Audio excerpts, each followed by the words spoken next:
Hello, everybody. Sorry to keep you all waiting. Chris needed me to bump it back a little bit, and I was working on straightening a couple of things out. I had problems logging into my computer for some reason, but with tonight, I figured after the holiday, um, we would try to, not go too heavy. And I feel like the last couple of weeks we really went heavy on the Israel Palestine situation, and I don't want to beat a dead horse on the situation. We'll cover it when more stuff gets going on. But until Chris hops in here, I guess that I will go ahead. Let me know if my audio sounds okay to everybody. If it's not too loud or if it's a little bit off, and I'll make some adjustments.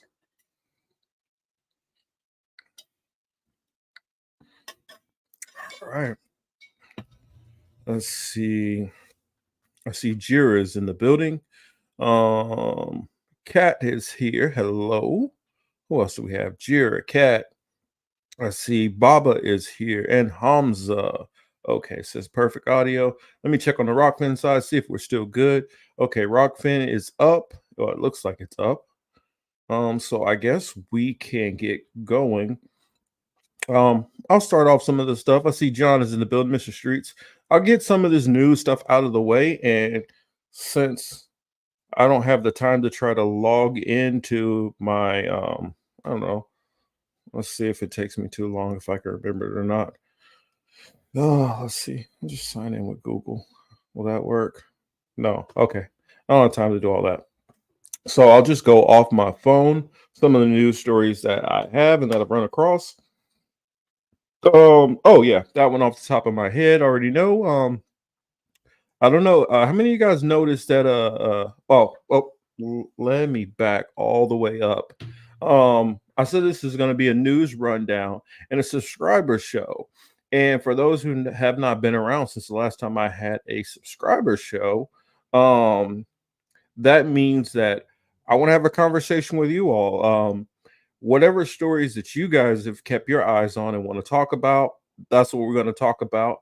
And then when we get to the subscribers portion, anybody who, and I guess I said subscribers, I don't really, I mean, anybody who is basically a viewer who is able to catch this live stream, if you would like to hop on live and chit chat with us, only thing I ask is that when you come in the back room, show me, or pop on your camera so we can at least see, you're an actual real person.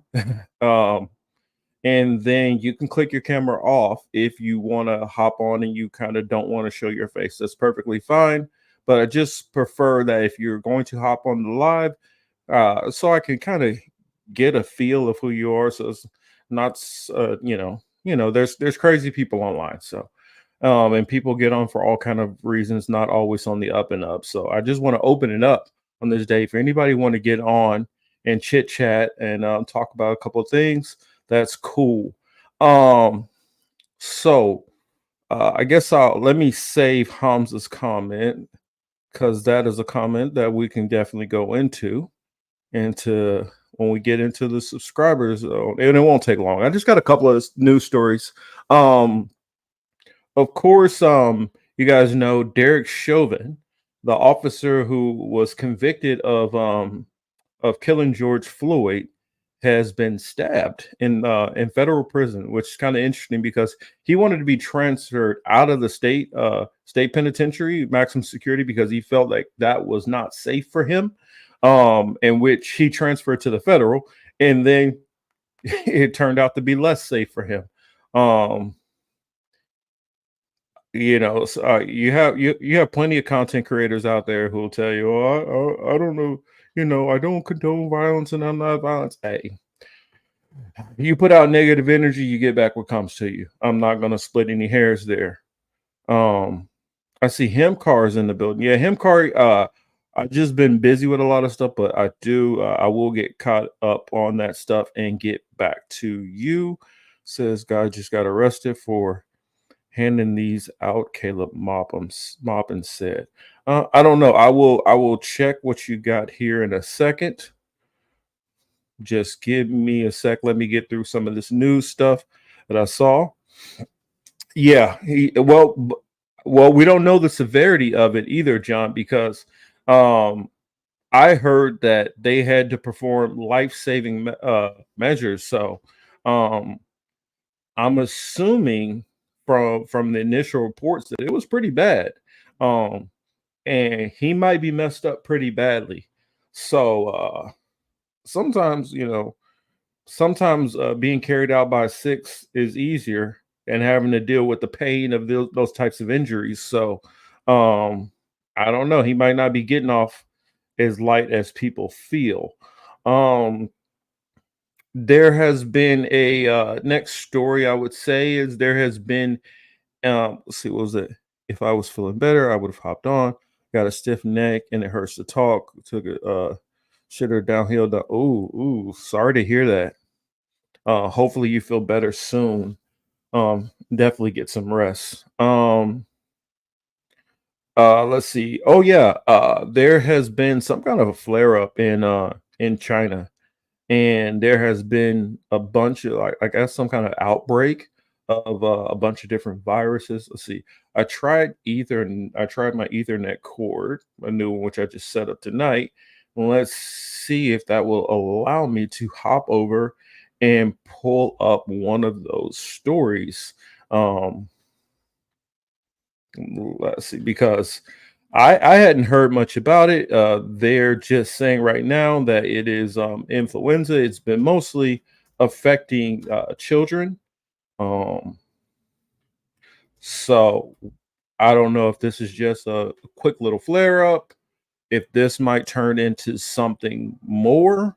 Uh, I haven't heard much more about it, and I haven't heard very many other people talking about it. Here we go. Let's see. Let me pause. Let me pause this and put it on the screen and share with everyone. Um, yes, you are definitely welcome. So, isn't it weird? The story came out about new information in Derek case, then he gets stabbed. It is interesting. It is interesting. And you're definitely welcome, of course, trying to hide it just like they did the last pendant. That's the reason why I wanted to bring this story up because it's interesting. Warren is in the building. Oh, yeah, by the way, I mentioned anybody who wants to hop on. If you want to hop on, Warren, you are definitely always welcome. Um, let's see. Let's put this story up here and I'll share it with you.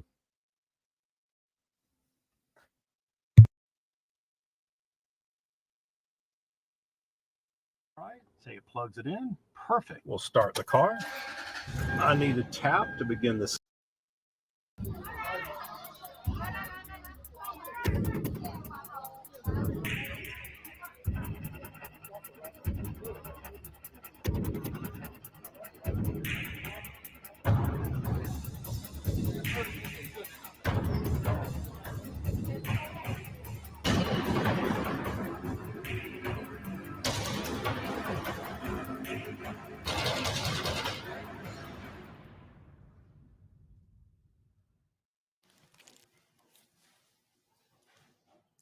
It's happening again. China's hospitals are filling up with patients. Almost all of them are children. Their symptoms are strikingly similar to the Wuhan virus: high fever and lung infection. There are many clusters of patients. Doctors say they have pneumonia, but they don't know what's causing the infection. They failed to figure out the root cause. Is this a new variant of the Wuhan virus? Is it a bacterium or a new disease altogether? As always, China is not being transparent. And I know what you're thinking. This is a repeat of 2019. It sounds like one, when mysterious disease was ripping through China. First, Beijing played down the outbreak, then they concealed the truth, and the result was a global pandemic, the worst of our times. 4 years later, we have a new outbreak in China, one that Beijing cannot explain. So, what really is happening? There is limited information as of now. We don't know exactly when the outbreak began or how many patients are in hospital. But we can tell you that the hotspot is northern China. The surge seems recent, also unexpected. Some reports say hospitals are overwhelmed and schools on the verge of a shutdown, obviously because this is affecting children. So parents in China are worried. In one instance, they were heard asking authorities if they're covering up another outbreak. So not just the rest of the world, even the people of China do not trust their government. And clearly, they were not ready for this. Also, there is something strange about this outbreak, the fact that it's hitting only children. Not many adults are showing these symptoms. The number of infected children, though, is quite high. Meanwhile, a new report is doing the rounds. It comes from a platform called ProMed. Now, ProMed is basically a surveillance system built by the International Society for Infectious Diseases. And what does ProMed do? It monitors disease outbreaks the world over. This is where a lot of doctors first learned about the Wuhan virus. ProMed had carried reports of the first cases in 2019. And now it is focusing on the new outbreak in China. And here is what it says. It has called the disease an undiagnosed pneumonia. That's what experts are also calling it, an undiagnosed pneumonia. The report also features some quotes from locals. One of them is from Beijing, from inside a children's hospital. This is what a local resident in Beijing said, and I'm quoting, many are hospitalized. They don't cough and have no symptoms. They just have a high temperature or fever, and many develop pulmonary nodules. Now, you're not allowed to report to school. If you have any symptoms such as fever, cold, cough, and then you're hospitalized, you can ask for leave. Then there are more ground reports. The second one is from the Liaoning province. Again, this is from a children's hospital. It's called the Dalian Children's Hospital. The situation here is quite bad. Locals say the hospital lobby is full of sick children. They're receiving intravenous or IV drips. Children are receiving IV drips in the hospital lobby. I have a quote from a hospital staffer. This is what he says. Patients have to wait in line for 2 hours, and we are all in the emergency department, and there are no general outpatient clinics. So the outbreak is large and serious. Could I figure out how to hop in there because I think John was asking these videos need timestamp. This report is from I think I read the article on it also, and it said this is like from a couple of days ago. So this is fairly recent what's been going on. And that is true. Baba said there about WTF is undiagnosed pneumonia. Sounds like diagnosed to me. Well, I agree also. It sounds like they're hiding something again, and it wouldn't be surprising with China, which Chris says WION News has a very anti-China stance, which reflects India's foreign policy. And I agree with you, but this isn't WION. This is First Post, which basically is very similar. She was known for making WION more famous to most of the Western audience, but she's moved on to First Post News, and their foreign policy it is very Western. I would definitely agree. WION, since she's left, has become very pro-Israeli. I mean, to the point of having like plenty of American CIA agents on the network, commentating. So I understand where you guys are coming from with that, but that's just the story that I wanted to show you guys real quick. I can stop sharing that. I mean, you guys get the gist of it, that there is some kind of a new supposed undiagnosed pneumonia out there. So I just wanted, to notify you guys so that at least our audience is aware of it before things get going, and that we can all pay attention if this develops into something else. It could turn into nothing much. It could be something that's just only something that spikes in China, but just wanted to be aware of it. See, Oz Whistles is in the building. Glad to see you. Yes, we on to new stenographers. Did you watch Dr. Shiva on Israel and China relationship? No, I have not seen that. I've actually been taking a little bit of time away and doing some relaxation. Feels like we've seen everything the past few years. Nothing surprises me anymore. Hopefully it's a nothing burger and not a big problem. I agree. I hope it would be. And John says, I would rather hear from China if they are having problems. I don't trust Western news sources. I don't either. And more and more and more, it's been frustrating to me to try to find anything because especially with all the stuff that's been going on, it's been very, very slanted. Um Hamza says Indians are hardcore racist and Zionists, not all, but most. Um I could definitely I had when I had Shweta on and I interviewed her about colorism in India, she definitely attested to that they even have a problem with basically colorism, which is the cousin to racism within India. So that is definitely a big issue. That's what led to her writing her book, The Black Rose, which I definitely recommend it if you haven't ran across it or read it, or at least checking out the interview that I did with her. Um, let's see. Oh, thank you. Hemcar, so kind. Hemcar says, I just realized Iran kicked the Masons out in 1979 and Russia let them back in after the fall of the Berlin Wall. I think Wiki Reality said uh, that they're called gong men in China. This is why I keep saying Iran and Cuba is our last hope. Caleb Moppin, I see doing the three fingers with the giant ring on it. Aren't Masons called ring knockers? He never reads my comments when I ask them. Well, I mean, a lot of content creators don't spend a lot of time reading their comments. I I like to read the comments as much as possible. Of course, if I have an interview where it's going to be somebody and I have a short amount of time, then I don't get into to it as much because I try to get as much out of the interview as much as possible. But I do enjoy these conversations and reading your comments and hearing how you guys view things. Um, Kat says, "Hope it goes the way of monkeypox." Remember how MSM tried to build this up, probably to busy pushing World War III. Well, I think with the monkeypox is they wanted to push the monkeypox thing because I feel that it was, from what some of the media reports, is it was hitting a certain community which seems to have a lot of favor in Western media. I will leave it at that. Um, let's see, what else did I have?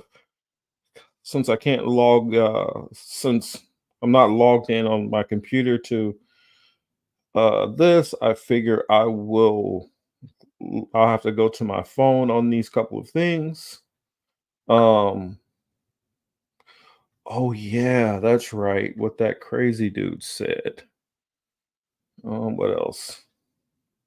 And of course, I guess we'll touch on. I'll get to him after that because it all ties in together. But let me read Hamza's first. These libertarians are promoting the Argentinian's new president, who's pro-vaccine, pro-mask, and wanted to jail people who didn't wear a face diaper. Also, he is pro-Ukraine, and I saw. He just looks like I don't even want to. I mean, he just looks like so much of a hot mess. I don't even want to entertain him. I mean, that article that you sent me, he is completely like on board with everything the World Economic Forum is talking about. I mean, so he just seems almost like a Trojan horse to get the libertarians on the hook to buying into all the stuff that the neoliberals are talking about. No one has. I don't know what you guys are talking about. Caste system. I don't know. I guess I missed something. But of course, we had the hostages which were released. Well, ceasefire, and then hostages from Israel and from Palestine were released. A lot of heartwarming stories. But I also heard, that one of the hostages that was released, or prisoners, however, whichever way you want to frame the argument, who was released to the Palestinians. I believe they said that he was charged to be a Israeli spy and was taken off this earth in a very brutal way. And I felt like I would be unfair if I didn't at least mention that happened. So I'm not judge or jury. I don't know the facts and details of what was going on exactly, if he is guilty or if it just looked like, you know what, we can't trust this guy, so they didn't take any chances. But yeah, they did sentence one of those returned Palestinians who was said to be a spy, was executed. That's all right. Oh, there my boy is. Uh-oh. There we go. So he's having some problems, but there he is. Chris, you there, sir? I guess he's having a little problem. So you come in. Oh goodness. Wonder. Actually, Chris, you there? Yeah, what's good, man? All right, welcome in. How we doing, sir?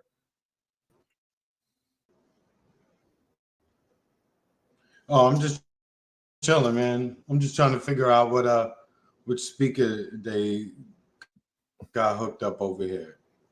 Oh, you got the crazy setup going, huh? Mostly Yeah, through there's so many speakers. mostly through my news rundown. The last one, I wanted to put this on the screen. Dang it. Did I send you the right one? I'm not logged into my, oh yeah. But I wanted, oh, Atris is in the building. What's up, Atris? I talked about the hostages being, being swapped in the ceasefire.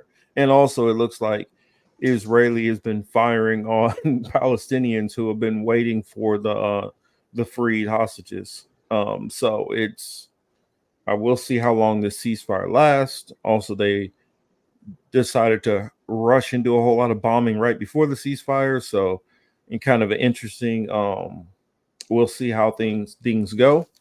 But this one story in particular, I wanted to share. Chris, I just sent you something on Twitter. Jonathan Pollard. Anybody in the audience familiar with the name Jonathan Pollard?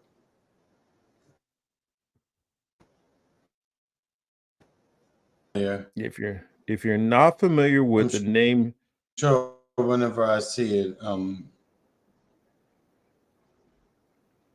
oh, sorry, could you say that again?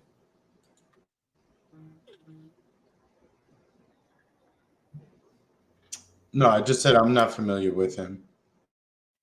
Oh, well, I shared this so that everybody can get familiar with him. And Elise Colby is over on the Rockfin side.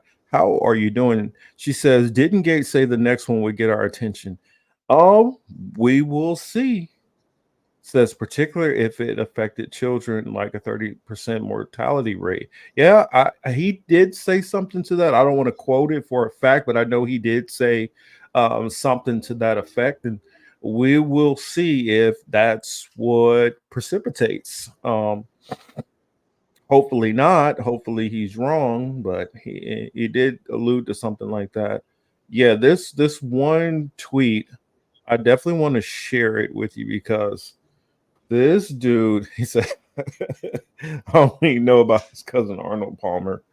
Yeah, this dude is a little background on him. Jonathan Pollard is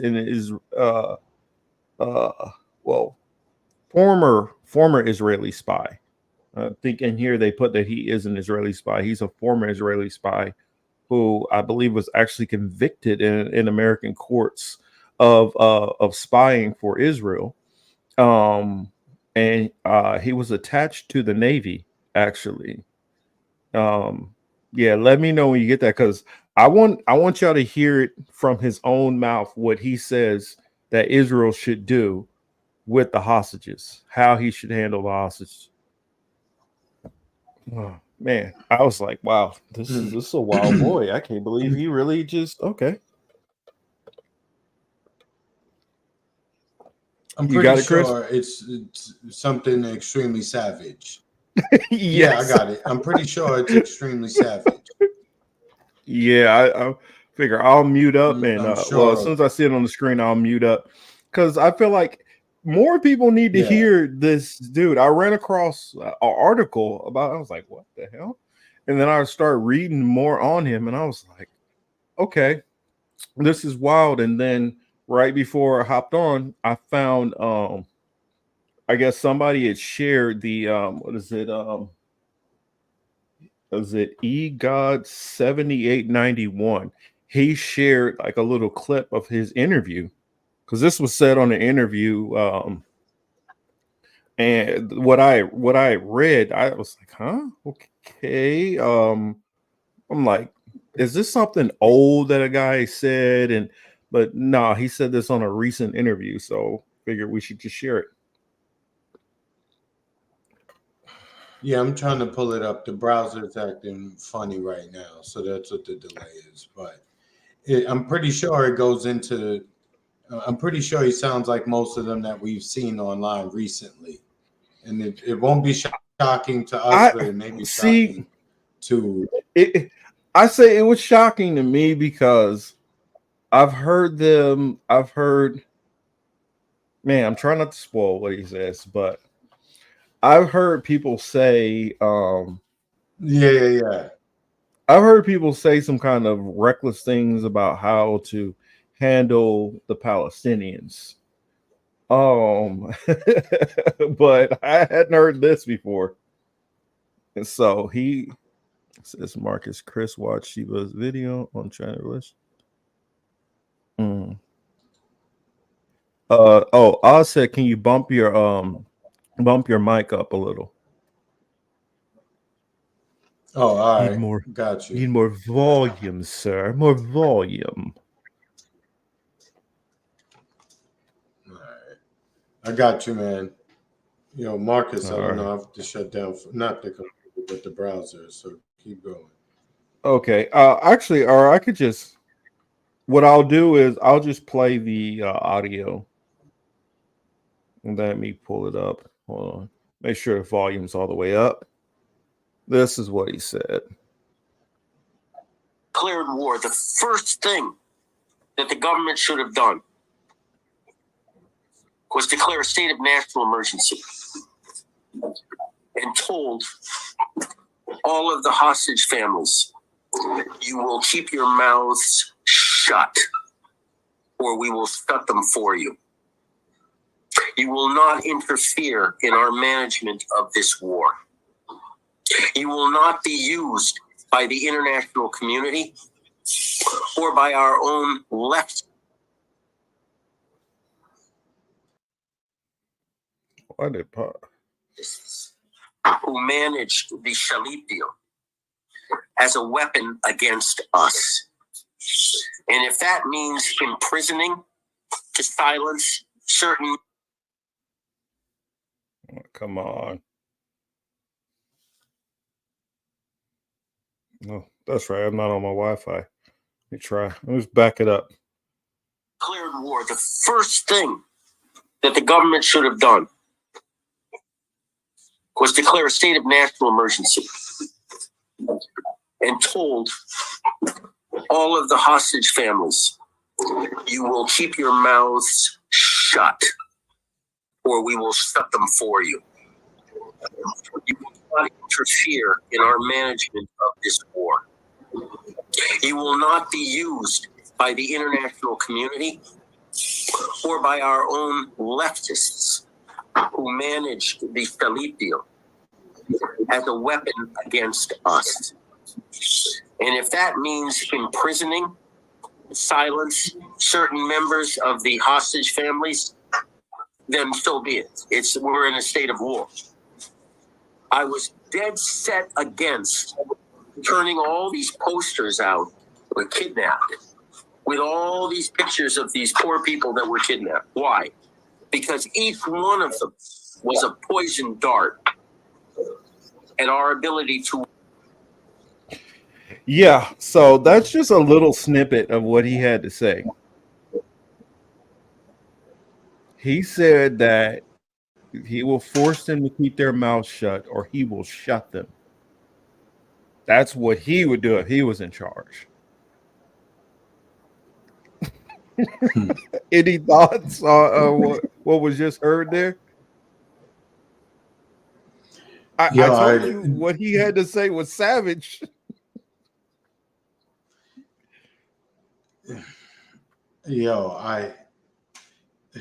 There's nothing to say other than, they've been telling us this for the they've been telling us this for the longest time from the beginning. It's just whether or not you paid attention when they actually said it, and they've said it many times. A lot of people are like, "Oh shit!" Like, yo, they really said that. Yeah, if you go read, just go check interviews. They may use different words. They play with the language to make it sound like one thing. But you can see what's going on. Did I read something about somebody from the Biden administration going to Israel to speak about basically the development of the land they just bombed? I don't know if I saw something. I don't know. I didn't hear about that. Yeah, Thomas says just got in. Is that the former PM of Israel? Like, damn, he was savage, wickedly savage. No, that is Jonathan Pollard. Let's see, Israeli spy who was spying in the American government. Who was attached to the. Let me go back to that article that I have. Let's read a little bit of the article. Let's see. Oh, no. Wrong way. Wrong direction. Where's the article? There we go. Business Insider. He said, so this article is from Business Insider from November 24th.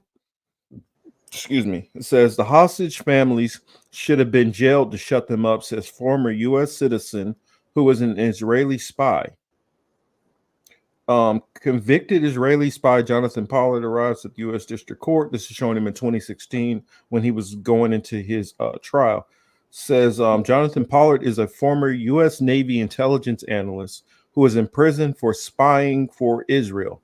Pollard said that the families of the Israeli hostages should be jailed to shut them up. I was dead set against these kidnap posters because each one of them is a poison dart, he said. Jonathan Pollard, a former U.S. Intelligence analyst in prison for spying for Israel, has called for hostages to be arrested. Let's go down a little bit. I guess that's the gist of it.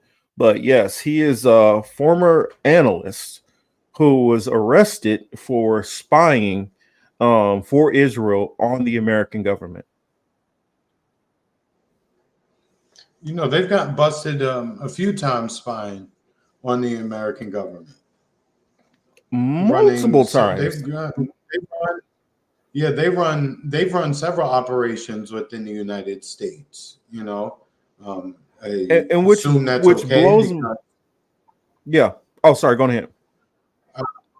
I was going to say, I guess I can't complain about it since the government seems to have no issue with it.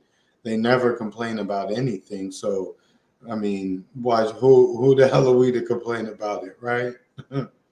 Yeah, exactly. I mean, and what's mind-boggling to me is you can have Israel having multiple people being caught spying on the U.S., embedded deeply into our government over and over and over.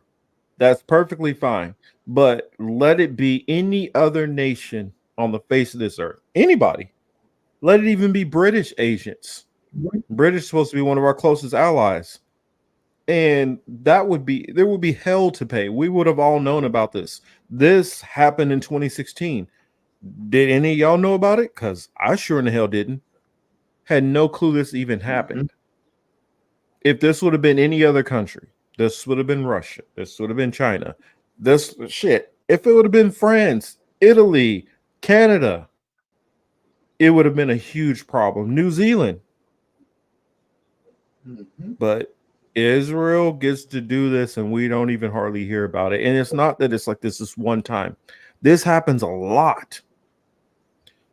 Israel, the United States is giving you money on top of money. Most of our politicians will not vote against anything that goes against Israel.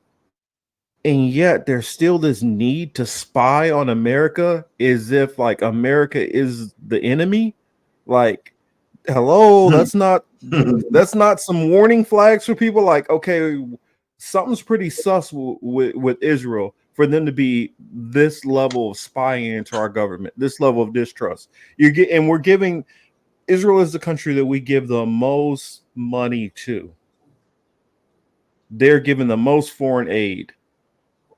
And yet their behavior, they treat America like an aggressive, like they treat America as if they're dealing with like Lebanon or something, or Jordan or something. They like, can you imagine if we were neighbors to Israel?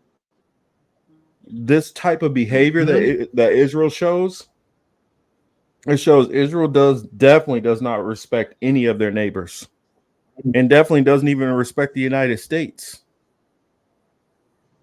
And that it's just not some rogue officer. Oh, not at all. Also too, I want to point out for everyone who keeps saying like, it's not your battle. I don't want to get involved, etc., etc. Just know your silence is being recorded by them as a lack of support for them, and as such, you will be put on the list. They keep telling you, they put you on the list. You see, people are being let go from talent agencies and movies and the like. You understand? When you have even the B-list motherfuckers like a Rappaport, when he says we're making a list, you may not respect him, but you have to understand what he's talking about when he says that. I wanted to share this one from Janice because this is I did not know this. It says he told Soviets how we were monitoring their communications. I think she is correct. It says, I had to skim down the article a little. It says, let me go back up a little bit because I did. He spent quite a bit of time in where is it at? Pollard is a convicted spy who spent 3 decades in a North Carolina prison for providing top secret information about U.S. Israel. You spent 30 years in prison. It wasn't some light stuff that he put. He did he dropped some very sensitive information. The former Navy intelligence officer, using his top secret and sensitive compartmented information access to national defense information, provided Israel with thousands of pages of U.S. intelligence on military and technical intelligence on the Soviet Union, Arab states, and Pakistan. Pollard's immigration to Israel in 2020 was the culmination of years of lobbying by the Israeli government to secure his release. Some Israeli hostages are due to be released later today.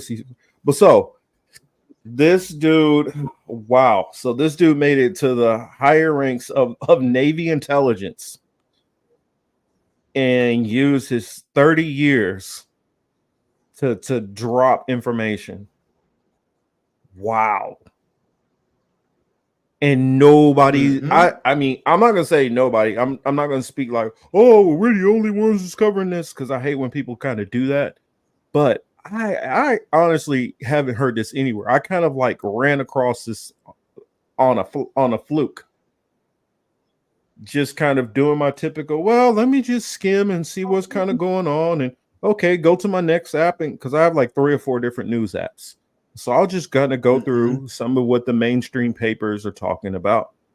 And this, I just ran across this and I was like, and if he hadn't made that outlandish comment, I don't think that I would have even noticed him, or most people probably would have even noticed him. 30 years in a North Carolina prison.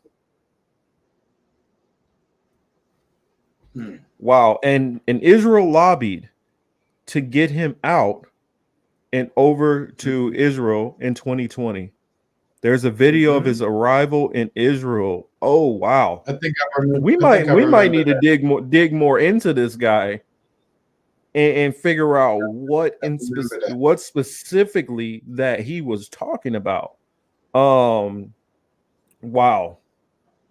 See, he was welcomed like a hero, and Bibi himself showed up, showed him love and affection. This is bonkers. This is crazy. I mean, I don't remember this at all. I'll be honest. I don't remember this. I mean, if I saw it or not, it might have been one of those things that slipped through the crack, but I completely missed this. So thank you for giving us some context to it, because honestly, if Janice didn't if she didn't mention that part about the Soviets, I wouldn't have skimmed through the article and dug down to see a little bit more, because all that's in this article right here. But yeah, definitely next week we need to dig into this guy. Actually, you know what? I want to dig into more of these spies. And let's go into what these spies were in prison for and all that. These ones who have been spying for Israel on America. Because what the hell are you spying on America for? I get spying on Iran. I get spying on Muslim countries. But what are you doing spying on America? Supposedly your greatest ally. But I think you just named it. I think you just answered your own question before. You know, they have all the intel on all the countries that they could possibly be beefing with, right? And they have capabilities. I'm sure they have their own intel too, but I'm sure getting more additional information from the United States would also be helpful in planning out any attack or defense, depending on what you were planning for and expecting. So I think that's what would be the main reason why. We already know they compromise the politicians and how they do that, you know, through mostly sexual acts amongst each other, and then the more deviant ones with, you know, minors. So that's how. Well, I think it gets darker than that. I honestly think like movies like Hostel, you know, Hostel, or like what they were showing like Squid Game. Mm-hmm. You know, you saw like the last, you know, for those who ain't seen Squid Game, that's on you. All right, sorry for the spoilers. But when the big wigs come and they're watching what's going on, because I honestly think that some of these big wigs do kind of get off on watching death and destruction and things like that. Of course. This is twisted. Yonina, I want to go into that so badly, that comment, but I got to be careful because this is still on. We're still streaming on YouTube also. If we weren't, I would go deeper on some of those comments and some of the stuff that Elise is talking about over there too. Still got to tiptoe a little bit when we start talking about these flus and stuff, these serums and all that. Yeah, sure. Yo, Socks is in the building. What's up, brother? Good to see you. Yeah, but, you know, I guess that was, yeah. Go ahead. No, and last thing I want to say on this topic is that it's, you know, more propaganda came out, and more propaganda continues to look like used toilet paper. Every single news bit or everything they say, it's instantly refuted. You know, it's so weak. But at the end of the day, I wanted to say too, they're still getting what they want, despite the public relations beating they're taking, it hasn't stopped any of their goals. Their No, mission, not at all. Their mission was to clear the space, eliminate a certain number of the people there, and then to now redevelop the land for whatever it is they needed. Well, two-phase. And I've heard Israelis make this claim, or actually, I won't even say Israelis. I'll just say Zionists. I've heard Zionists make this claim. Well, if they really wanted to, they could have just just obliterated everybody. No, you couldn't have. No, you couldn't have. You live in a real world. If you would have did that, then there's consequences that come with it. They can't be that reckless. They gotta creep it out a little bit. So there's no way that they can get away with just launching some basically like a mini tactical nuke or something like that. Which when the old boy was talking about nuking the Gaza Strip, he wasn't talking about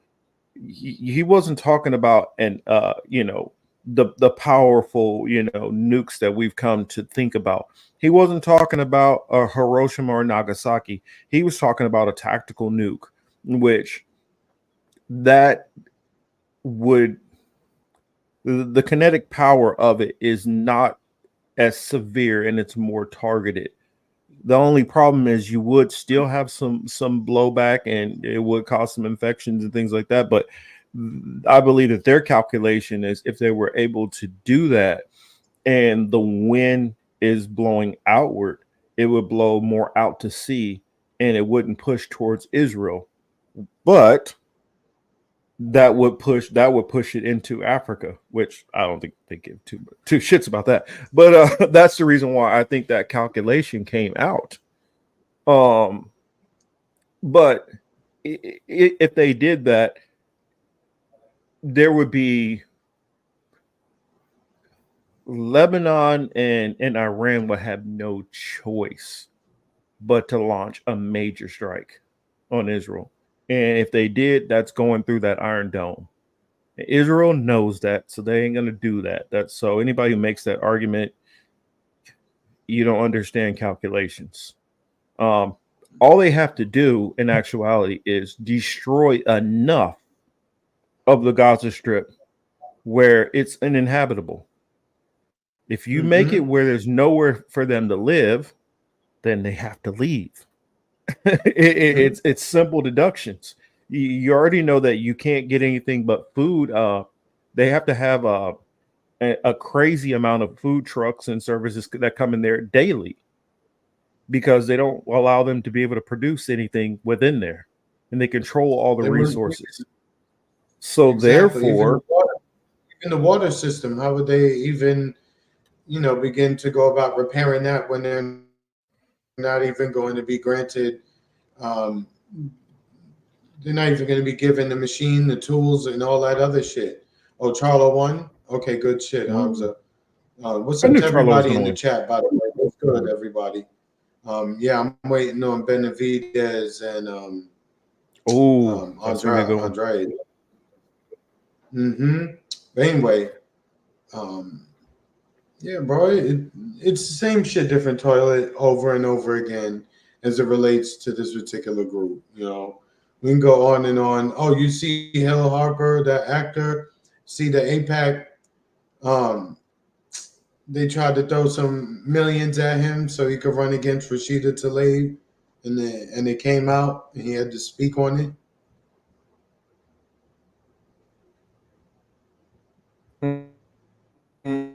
I did not hear. Oh shoot, you froze, Chris. Oh shit. Am I all right? You were saying something about Hill Harper. I got you. I hear you. Okay, I'm all right. I'm clear now, right? Yeah. Okay.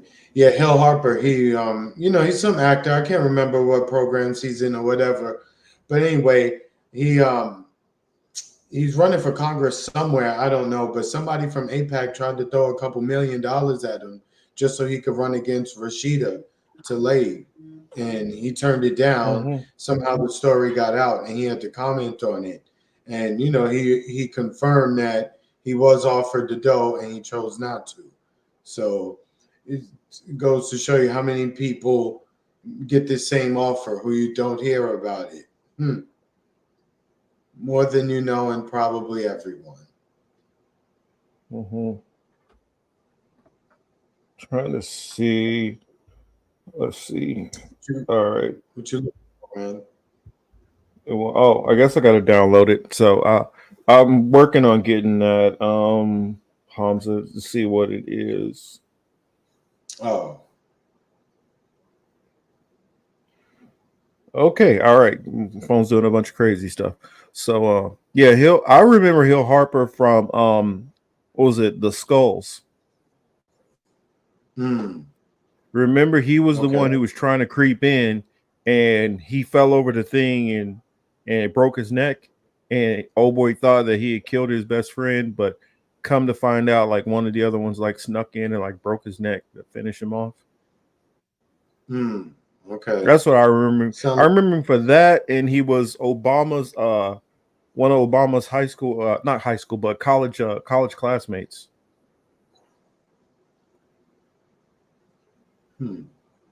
Yeah, he went to what was it, Harvard Law. He was at Harvard Law with Obama. Oh, okay. Yeah. That's right. That's him. That's what I remember him for. Chris H says a lot of people are scared of nukes. What do y'all think about nations using thermobaric bombs like the MOB, the Moab, the MOAB, mother of all bombs, no nuke radiation? I don't like none of them shits. I mean, I'm one of these people where I know a lot of the people on the left, they're no war at all costs. And I'll come from the standpoint of if you have to defend your country and you have to go to war, you got to go to war. It plain and simple. It's the same way on the street where if somebody is attacking you and your family, do you just sit back and just let them keep attacking you, or do you fight back? And for me, it's the same. It's the same calculation.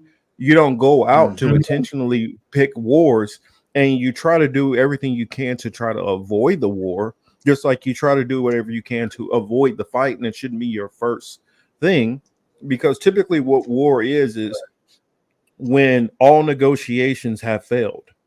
That's what leads you to war. The same way with fighting, when you've tried to talk it out and you've tried to do this and it just goes to a level where, okay, well, I guess we got to throw hands.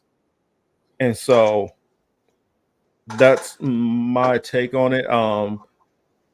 If like, for instance, if you're using a Moab on a weapons station, then I wouldn't have a problem with that, because you're dealing with a combatant during, like, if it's wartime. Then yeah, but I'm not about the collective punishment and the, oh well, I know there's a bad guy in there, so I mean, well, it just sucks that it was a whole bunch of other innocent people in there. I don't believe in that kind of calculation. I believe that if you need to go after that person that badly, then you need to take the risk of going in on the ground and going after that person and apprehending them. You don't get to just blow up whole buildings or kill everybody in there to get one person. I don't rock with that. Yeah, I don't. It's going to be used just to take out a lot of civilians, and that's the unfortunate part with those types of weapons. That's what they're designed for. They're designed to instill terror, force a population to turn against its government after you see that big shit, drop from the sky, and you see the aftermath of it, etc. That's what those things are for. So it's kind of pussy if you really think about it. You really can't fight. You just you cheating, but I mean, I wish the countries. I wish they would get rid of all of these weapons of mass destruction. Get rid of all the nukes. Get rid of all of that. But what I want and what's going to happen are two different things. Yeah, I'm not at all lost on that part. Chris says, what I mean is that nations may feel less scared to use thermobaric bombs, which makes war even more dangerous for us because the mutually assured destruction threat is kind of gone. Yeah, I mean, but it looks like, I mean, especially if you look at most of these countries, they're not looking for diplomacy. They're not trying to figure out. I mean, just look at how the rhetoric has been, especially from American politicians, the last, 20, 30 years. They, in fact, in the media is part of hyping it up too, to try to make it worse. You're not going to call this person a terrorist. What does that gain? How does that benefit anybody? All that does is piss off more people on their side and make the situation, like when I hear Biden say stuff like, yeah, we're going to work with Iran, but he's a thug and a terrorist. You got to sit down face to face with this dude. How do you think that that's going to help when you're doing that? And so what he feels like, let's say behind closed door, Biden comes with I got to say that for the media and all that. He's like, so what you're telling me is that you're perfectly fine with BS and lying to the cameras. How do I know you're not BSing and lying to me right now? It completely eradicates any trust that you have when you go around talking reckless like that for no reason. Mm-hmm. It's That's true. my take. You can't do that. I'm pretty much done on this topic, though, honestly, because it eats up so much time. Right? Yeah.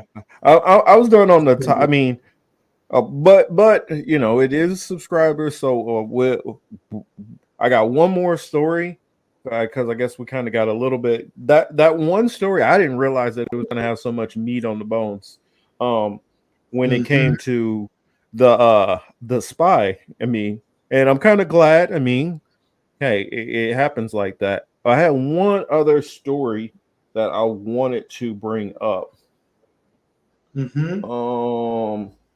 Oh, that's right. I got it on the screen.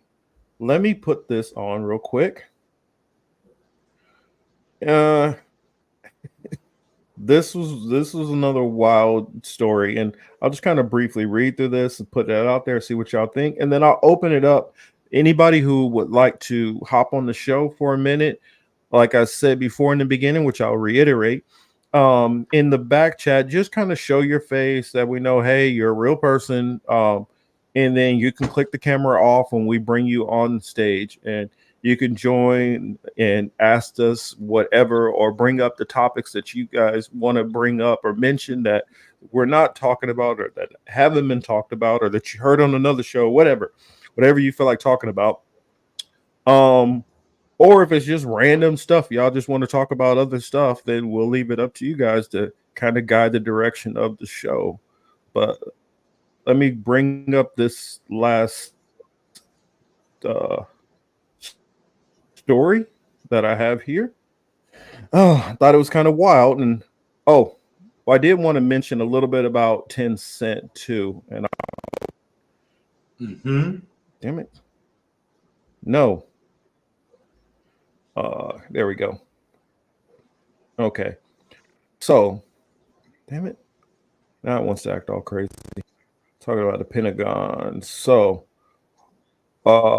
this article is Pentagon's AI initiative accelerates hard decision on lethal autonomous weapons. Artificial intelligence employed by the U.S. military has piloted pint-sized surveillance drones in special operation forces missions and help Ukraine in its war against Russia. So you guys know that they're being more involved than they're letting on. It tracks soldiers' fitness, predicts when Air Force planes need maintenance, and helps keep tabs on rivals in space. Now the Pentagon is intent on fielding multiple thousands of relatively inexpensive, expendable AI-enabled autonomous vehicles by 2026 to keep pace with China.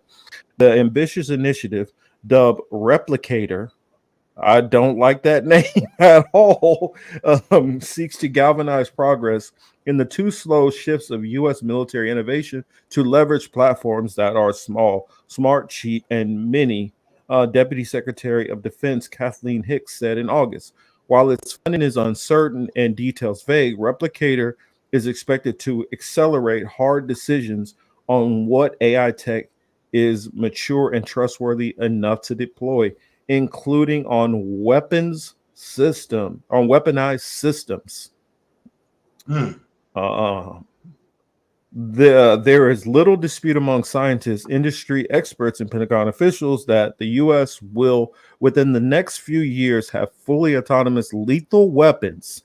And although officials insist humans will always be in control, experts say advances in data processing speed and machine-to-machine communications will inevitably relegate people to supervisory roles. That's especially true if, as expected, lethal weapons are deployed in mass in drone swarms. Many countries are working on them. Neither China, Russia, Iran, India, or Pakistan have signed a U.S. initiative pledge to use military AI responsibly. So that's a little bit of that article. This sounds a whole lot like the kind of crap you hear in movies, like moving towards Skynet and stuff like that. I don't like it. It sounds sketchy as hell to me. It sounds very reckless to me. It sounds, I'm telling you, I'm hearing OCP and Skynet in my head when I'm reading this stuff. So I don't know. What's your thoughts, Chris? You're the same shit. I mean, how could you think of anything else? I mean, what else is there to think about? Yeah, this Right? oh man, this don't sound good. So I'm gonna put the chat. I'm gonna put the link in the chat. So here I'm putting it in the StreamYard first, and then I am hopping over here to the Rockfin. I'm putting it over here also. So you all on the Rockfin Marcus, can what's get up, in on it man? too. What's You that? know, where I was gonna say, all those stream of civil lawsuits filed in New York over, sexual abuse, rape, all that ended, Yeah. yesterday. All that ended yesterday. So many names got caught up in it. I don't know. I haven't went into that yet, man. That sounds like that's a whole lot to go into. Do you know what It's interesting. So last November, last November 24th, they said they're doing away with the statute of limitations on sex crimes. So you can file civil suits against people who have abused you, right? Or assaulted you, what happened. Yeah. So you've had lawsuits, throughout the year. However, the goal was to catch Donald Trump in something, which unfortunately they didn't catch Trump, but they cast a wide ass net, and they end up catching all the rest of these people that we're seeing cases against. Even though Puff is one of the bigger names, it's like going back to the 80s with Axl Rose and shit with a teenager. I'm telling you, man, when they start lifting up everybody's, start going to everybody's, dirty laundry, it gets a little ugly. A lot of people's doing a lot of stuff, things were different, 15, 20, 30 years ago. A lot of things were different. And the general public who looks at these celebrities and they say, oh, well, look, I wish so-and-so or such and such would step up and say something or make a statement. You have to keep in mind, you don't know what agreements or NDAs these people have signed in the past that they're still beholden to. So you're never going to see someone come out who is firmly in those circles come out and give you any kind of truth. there's a lot of consequences for that. Oh, of course. Of course, there's always going to be a lot of that. Because legally they can't come out and say anything.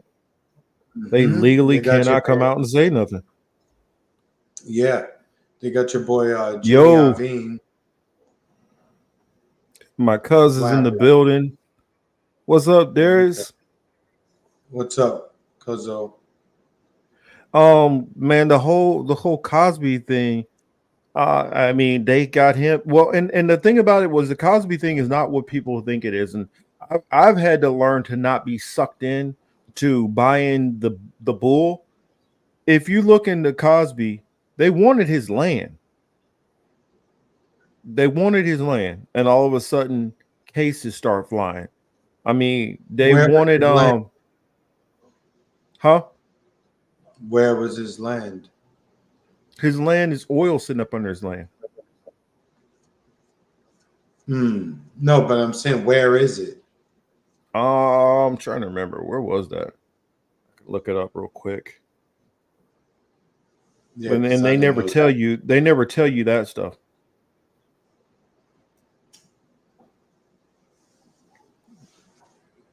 Yeah, but it got crazy outside. You know, Puff got everybody telling everything about him. You know, but it's clear it's clear Puff likes dudes too. And that's what I think he doesn't want to really get out. That he likes men, or he likes to play with men also. I think it says Shelburne, Massachusetts. I think that's where the home is. But and then also with the whole Michael Jackson stuff. Michael Jackson was set to make astronomical amounts of money off of that Sony deal. Oh yeah. And so and he was trying to buy all these different the Beatles catalog and all this stuff that he had going on behind the scenes, all the side business that Bill Cosby had going on. That's where it all came in. Now, Puff, this is a little different situation. Puff is kind of more of an R. Kelly type situation where he been doing some stuff for a long time. And now it's just one of them days to pay the piper. You know, and I would say Prince is in that same category of not that, but Prince got taken off the chessboard because there was stuff that he had going on and there was a lot of money involved. You know, correct. I always tell people, look at what was going on in that person's life, even if it looks like, oh, there was an overdose or this person died in a plane crash or whatever. Look up what was going on in their life at the time when they went out, and you'll see most of these people had it benefited plenty of people around some of these celebrities for them to be, you know, taken out or to be imprisoned or whatever. And it's I just learned that the media don't focus on that. I guess while we're waiting to see if anybody wants to hop in, I did kind of want to talk about 10 Cent just a little bit. And the reason why I honestly feel like it's a possibility that 10 Cent could be a Trojan horse that I don't want to say a Trojan horse as in China is sneaking in something. I think it can be kind of like, what is it like? It can be a blueprint used for mass control. I mean, when you look at what was going on with 10 Cent, it is wild. Let's see. Baba said, but they won't arrest Puff. I don't know, Hamza. We'll see. I mean, when it comes to hip hop people, I don't think that they have that much value to the upper elites. They don't really matter. They can buy and sell them. They can build up another one and break another one down very easily. I also think that Diddy got he got so much dirt in his closet that they can destroy him at any point in time, or they can keep him in line because of all the dirt. And I'm pretty Oh sure yeah, they know the dirt. Let's see. Okay, there's Oz. Oz is in the building. What's up, Oz? And if you wanna take your close your camera off, you can. If you want to leave it on, that's cool too. But yeah, we're gonna bring you up on the stage. Hey guys, how's it going? It's good. It's first Uh, time. Good to finally see your face. Oh, well, some of it. Yeah, I mean, I know you. I know you've definitely been interacting with the show for quite some time now. What Yeah, years? I really like your balance. I like the fact that you don't succumb to bullshit and you get on with it. You know, which I really We appreciate. try. We Oh, try. man, you nail it. I mean, otherwise I wouldn't show me ugly face. Well, we appreciate that. What So, kind of? Yeah. Oh, sorry. Go ahead. Go ahead. so where we going? I mean, you know, we've got the Israel thing and everything. Mm-hmm. What would you like to dive into while I'm here? Anything that you want to talk about. That's why I said it's you were subscribers. talking about Anything. Well, anything because we're still on YouTube, so we got to make sure that we're still being on the safe side. Oh no, I'm not safe. I'm safe. I mean, I'll try to be, but that doesn't mean I'll succeed. No, you were talking about AI. I was wondering, Oz, where are you at? Australia? Yeah, and look, it's summer. Look at this. I see it. I see Oh, it. the See the sun sunshine peeking in. coming in like I can cut it off, but you wouldn't be able to see me. I was wondering, since now I can kind of interview you a little bit. How are things going? What are like some of the things that you're hearing out there? Because I know the perspective on the ground is a little bit different from Australia. And like, so what are some of the bigger worries that you guys are looking at and focusing on? Because I know you guys are right. You're right there in the middle of the whole Taiwan, China kind of issue. Yeah. Well, just as a bit of background, early 2000s, I employed a lot of Vietnamese refugees in an IT technology development shop, and they were really, really good workers. They're really good people. Very different culture to me, but you know, the only thing I said is, look, please take the effort to speak English so that I can resonate with what you're doing. You know? So I had that background. So the thing is that people don't really understand what was going on with China and Vietnam at the moment. China were kind of a bit imperialist before then, and the Vietnamese they resented Chinese. And one of my Viets was actually a Chinese royal from the old times, and she had to leave Vietnam because the new communist government were not real happy with Chinese, with expelling them. But she shared the same stories as the other, like the Christian Vietnamese and everybody else who had to run from the place. You know, big sea voyage to get asylum here in Australia. It's a long way from everywhere. And they had horrendous stories of, you know, what they went through to get here, which is why when they landed, they were so grateful that they were, they expressed their gratitude in devotion. They were the best citizens of this country I ever met. And so I'm a little bit biased. So when I'm hearing all of this hatred stuff against China, I'm not buying any of it. And I do try to warn people about that, about when somebody asks you to hate, they're subverting you and dominating you by stealth through your hatred. They inflame your hatred through artificial means. And then once your brain stops working, because that's what hatred does, hatred stops your brain from working, and you stop seeing the evidence of your own eyes, and then you're trapped. And that's what they're doing. They're inciting hatred in all across the planet, here and there as well. The only glimmer of perspective from the south here, apart from it being summer and apart from it being tomorrow on your calendar, doesn't matter. It's the same sort of stuff going down.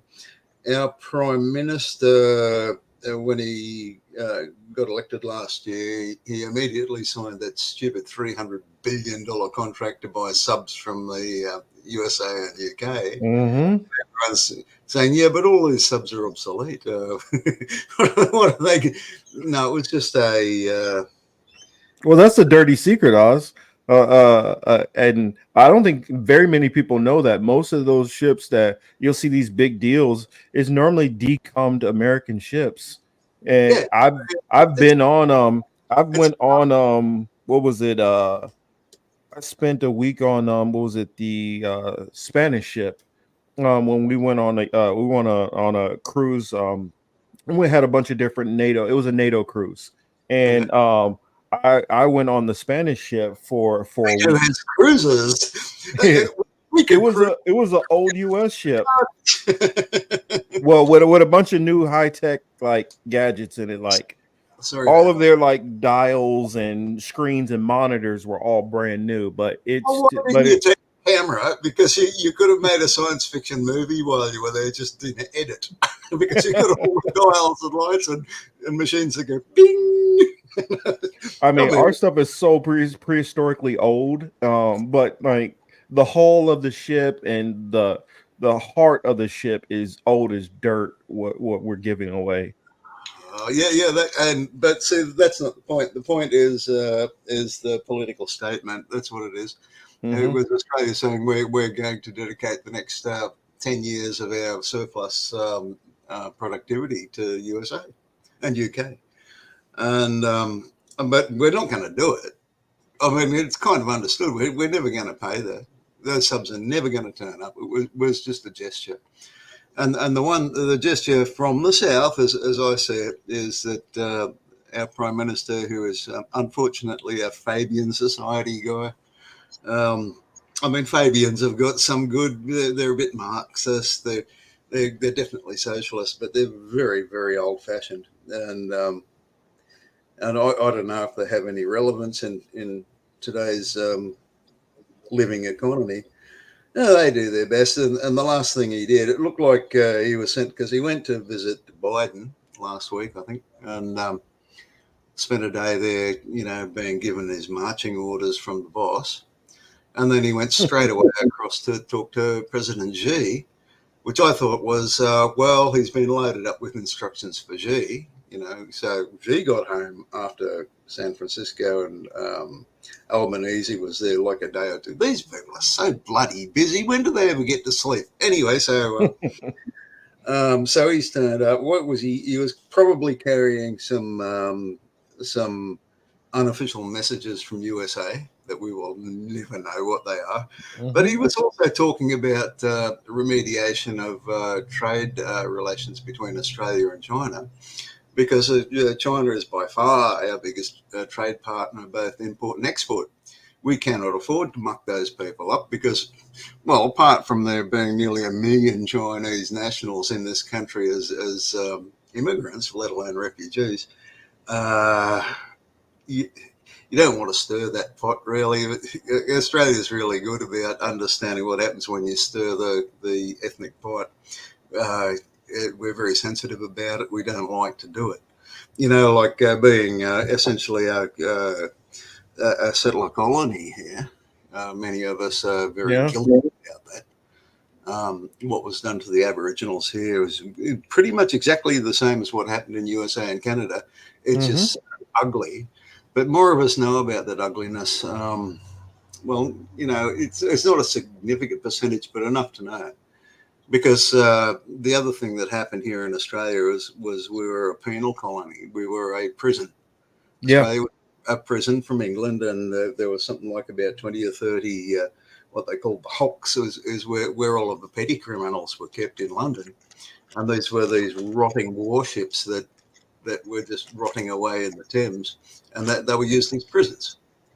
And what they did is they put sails and ropes and rigging on them and sailed them to Australia and said, we just don't want them in the Thames.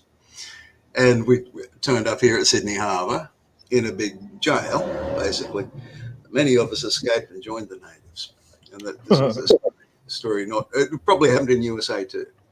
That a lot of people found that the native lifestyle was closer to their hearts than civilization there in Sydney Cove.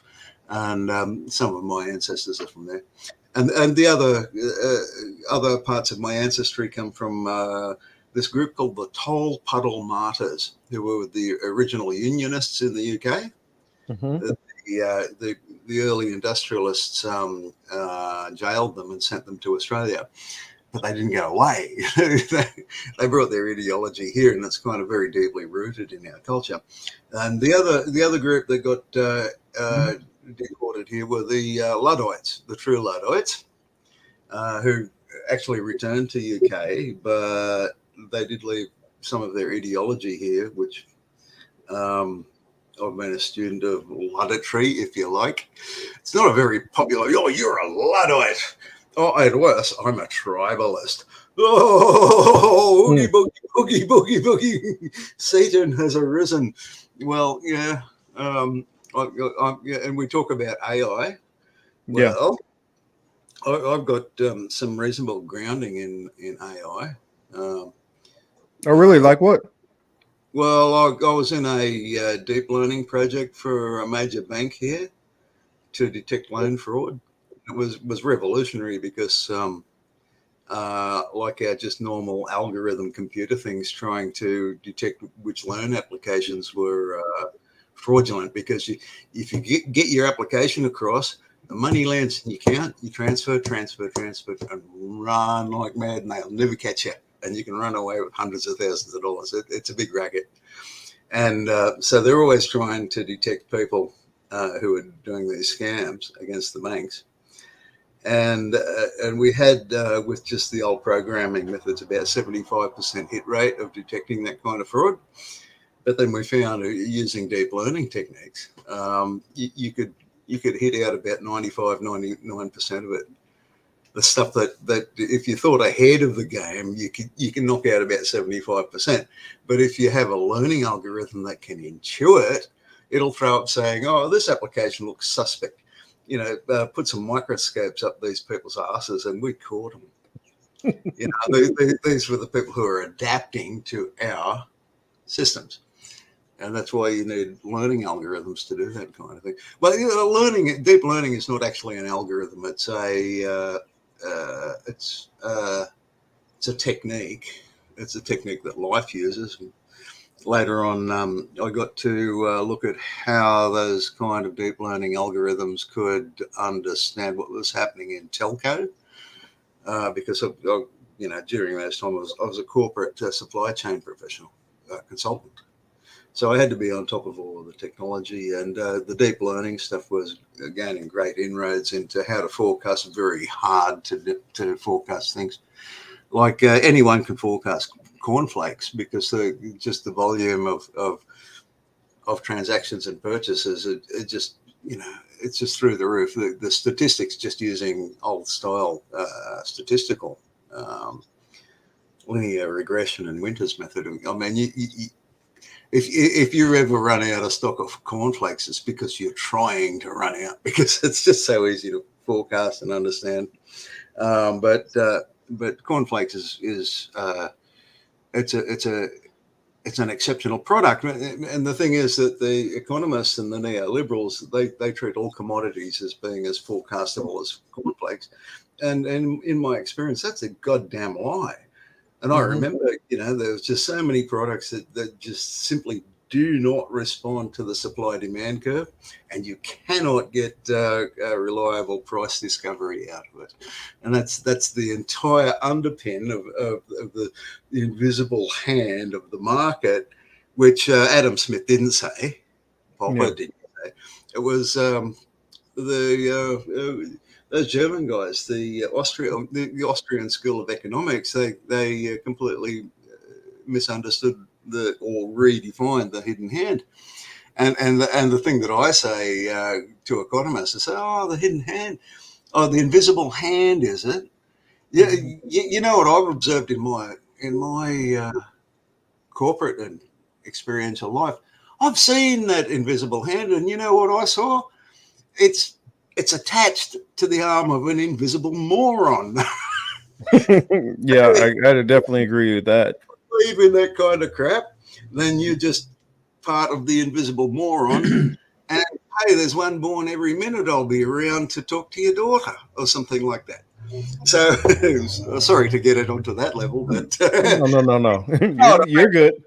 when Christopher Columbus, found the West Indies, he went back to Queen Isabel and say, we found an entire continent full of rubes. Let's go over there and fuck them up. He actually is on record for saying that. Mm-hmm. If you go looking for it, Columbus went back to Isabella saying, Jesus, man, these people are so fucking naive. This is just a picnic in hell. Let's go. And of course, Europe at the time, they're totally populated by sociopaths. I mean, yeah. But they kicked out the Pilgrims. You're too sociopathic for us. Move to America, and those were your fucking, founding fathers and the Pilgrims at Plymouth Rock. Those are the ones that are so fucking crazy that even the psychos of Europe couldn't hardly bloody stand them. Oh, look, sorry, I shouldn't say that. I mean, I don't want to paint the entire population of USA with that kind of brush. No, perfectly fine. Like a lot of people don't, I don't know how many people know about Hernan Cortez, what he said, and he was like, his goal was that his sword would never stop moving. Like, hey, his goal was to just chopping people down and enslaving people as many as he possibly could. These are clinical psychopaths. I mean, if you were to drag any one of them up through a psych test these days, they'd say this person's psychopathic, dangerous, lock them up. Literal serial killers. Yes, but I mean, things were done like that. It was kind of a norm back those days. They didn't call it the Dark Ages for nothing. Mm-hmm. Idiots, the total disregard. Abandonment of the principle of empathy was just an aberration in the course of human history, because we've been around for about 300,000 years and give or take the same genetic form, and it's only just been the last few thousand, maybe 10,000 years that we went off the rails. All of those hundreds of thousands of years before, everything was sweet and everyone, Hobbes. The ancient life was savage, brutal, and short. Well, you can gather evidence for that, but you have to pick evidence through 300,000 years to get your body of evidence. But then when you average it out, the original human tribes were extremely peaceful when compared to what we're doing now. Mm-hmm. I mean.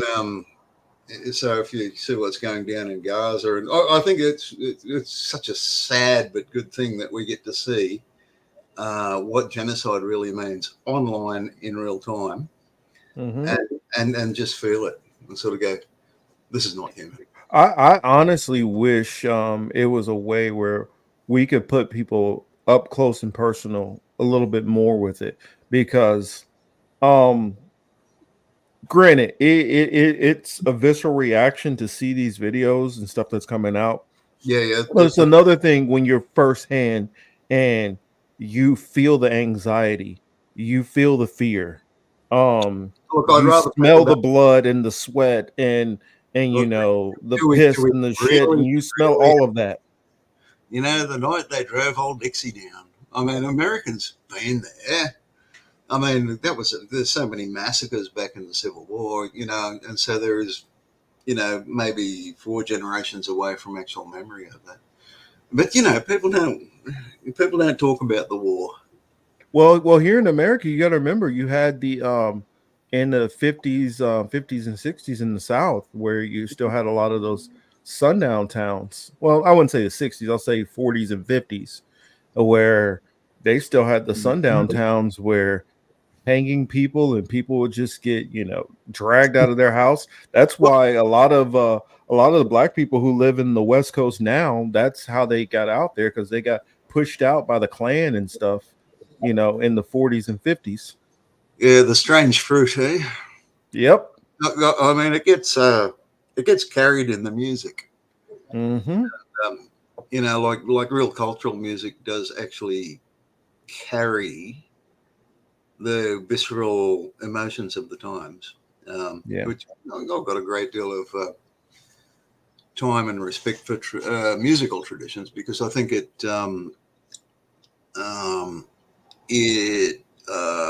carries the seeds of understanding across the generations. So long as you commit to the tradition, which, I mean, modern commercial music is far from traditional. It's just something to make a buck with.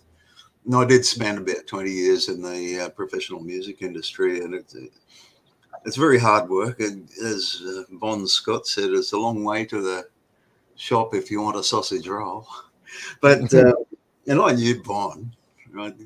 Another Australian, I did gigs with that guy. I had a band with their drummer, Kyle Burgess.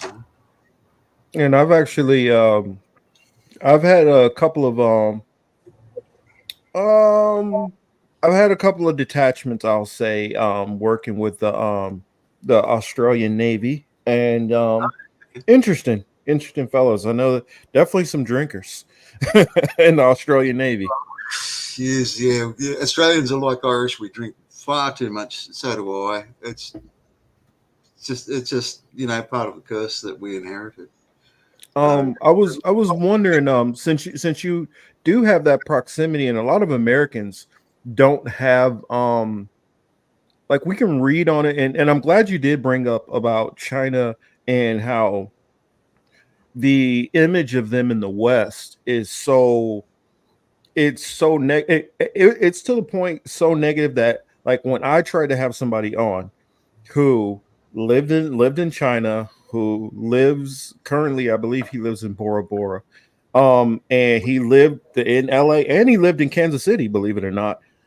He's able to weigh all these things out, and I'm just trying to get a perspective, his perspective. And I was berated by people who were upset with me because I didn't pound on him all the negative stuff about China. And I'm like, you can hear that all over the place. All the Western media spends all their time trashing China. Yeah. But, yeah, so I'm glad you brought that up. Oh, what I was going to say is, I'm wondering, like, in Australia, as far as Tencent, what do you guys have any interaction with Tencent there? Because I know that they've done a lot of investing worldwide. No, Tencent is not on the graph at all. Interesting. The way we do tend to do it is through electoral independent politics. Which, they're trying to pass legislation now to basically stop independents from getting their foot in the door. If you have a look at kind of like here. No, it's the same. It's just the same playbook. We used to complain that we're 10 years behind USA, and now we celebrate that we're 10 years behind USA because we still have some social infrastructure. But I tell you what, I can't even get in to see, like we have a proper Medicare for all here, which means you can go to a doctor for free because it's assumed that your taxes paid for it. Is it a single payer system, or is it a multi-payer system? It's a nobody pays system. It's just inherent in your tax, and when Americans so what I meant by single payer, multi-payer, because single payer, of course, it's the government is they're the single payer, so it comes out of your taxes, and the multi-payer, like kind of like what Germany has, is it's a mixture of the government and private companies. This is how it works. Medical science is it's like a black hole. It's a bottomless pit. if you have 100% everybody gets paid for any of their medical procedures, then everybody's going to go out and get Michael Jackson's nose, you know, and you can't be paying for that. You need to pay for an investment in actual productive health. And Australia has been very good at drawing a line and saying, this drug or this procedure fits within our idea of an investment in our society. And if you're investing in social points or cosmetics, no, it's not covered.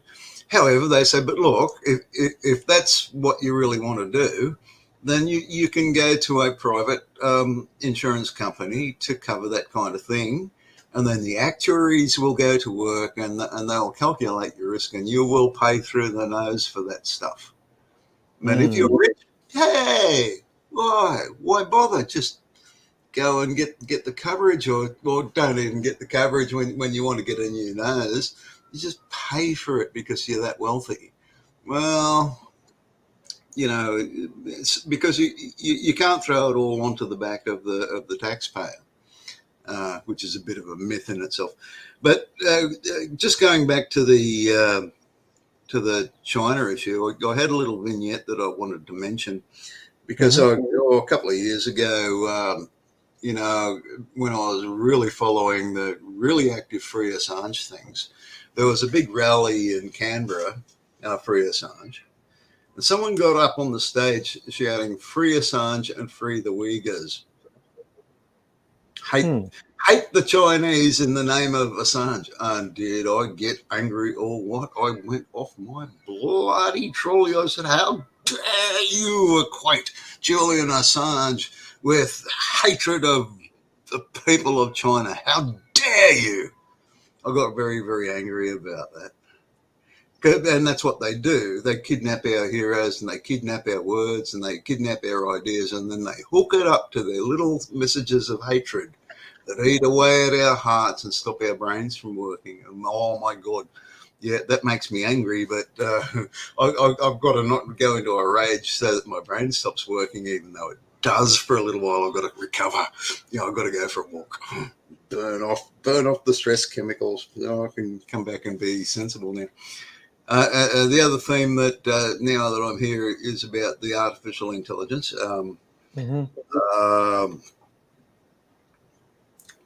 This gets a little bit academic. I am a bit of a reductionist, but because I've studied so much psychology, and not because I wanted to, but because I had to understand some of the people around me who were doing weird things. But my approach into it is as a technical guy, a computer guy, basically. How does this work systematically? So I did a lot of research on how deep learning systems work. I understand how deep learning systems work intimately. Because I've been involved in projects that used it. And then I spent a lot of time talking to ChatGPT, which is very, very honest about how what it is and how it's built and what principles at work. If you know how to ask the questions, it's sure, yeah, it's this or that. They'll go, oh yeah, all right. I know about this. What's this thing called overmatching, and what's this thing called dropouts?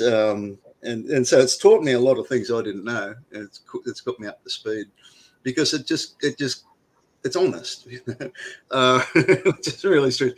But my problem with artificial intelligence is this. You and me and all us animals crawling around on this planet, we have a skin. My skin's looking a bit pale and pasty at the moment. Well, it won't be for long with this kind of sunshine, but that confines the person that you call you. You're personal. You're you, and we'll argue with libertarians about what constitutes a person, because there's it's not a closed system.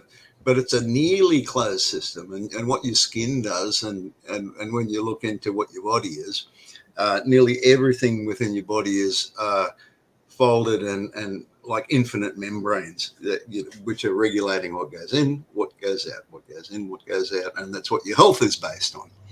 And that defines what I call a self. Now everything within that easily defined self, because you can see it physically, is adaptive. Every part of a human being or any animal or mammal or things like us, single cell organisms, are by and large regulated by membranes. What goes in, what goes out. And it goes all the way through your body. It's not as if the skin stops at your outside. It's just total throughout. And it's all regulation of what comes here, what does not come here, what gets out of here. And then the whole system just works because it's dedicated to the persistence of what exists within that skin. Now, and this includes our brain as well. Now, and what's happening in the brain is a whole bunch of different levels of serving the self. And a big part of the human brain and system is working with the human herd, with the tribe, with the community. You can't say communist anymore. I say communitarian. That the community itself has extensions of these membranes that say what goes in, what comes out, and that defines a community. A community is actually defined by what it consumes and what it produces, and how it gets that shit done. And I call that the totem.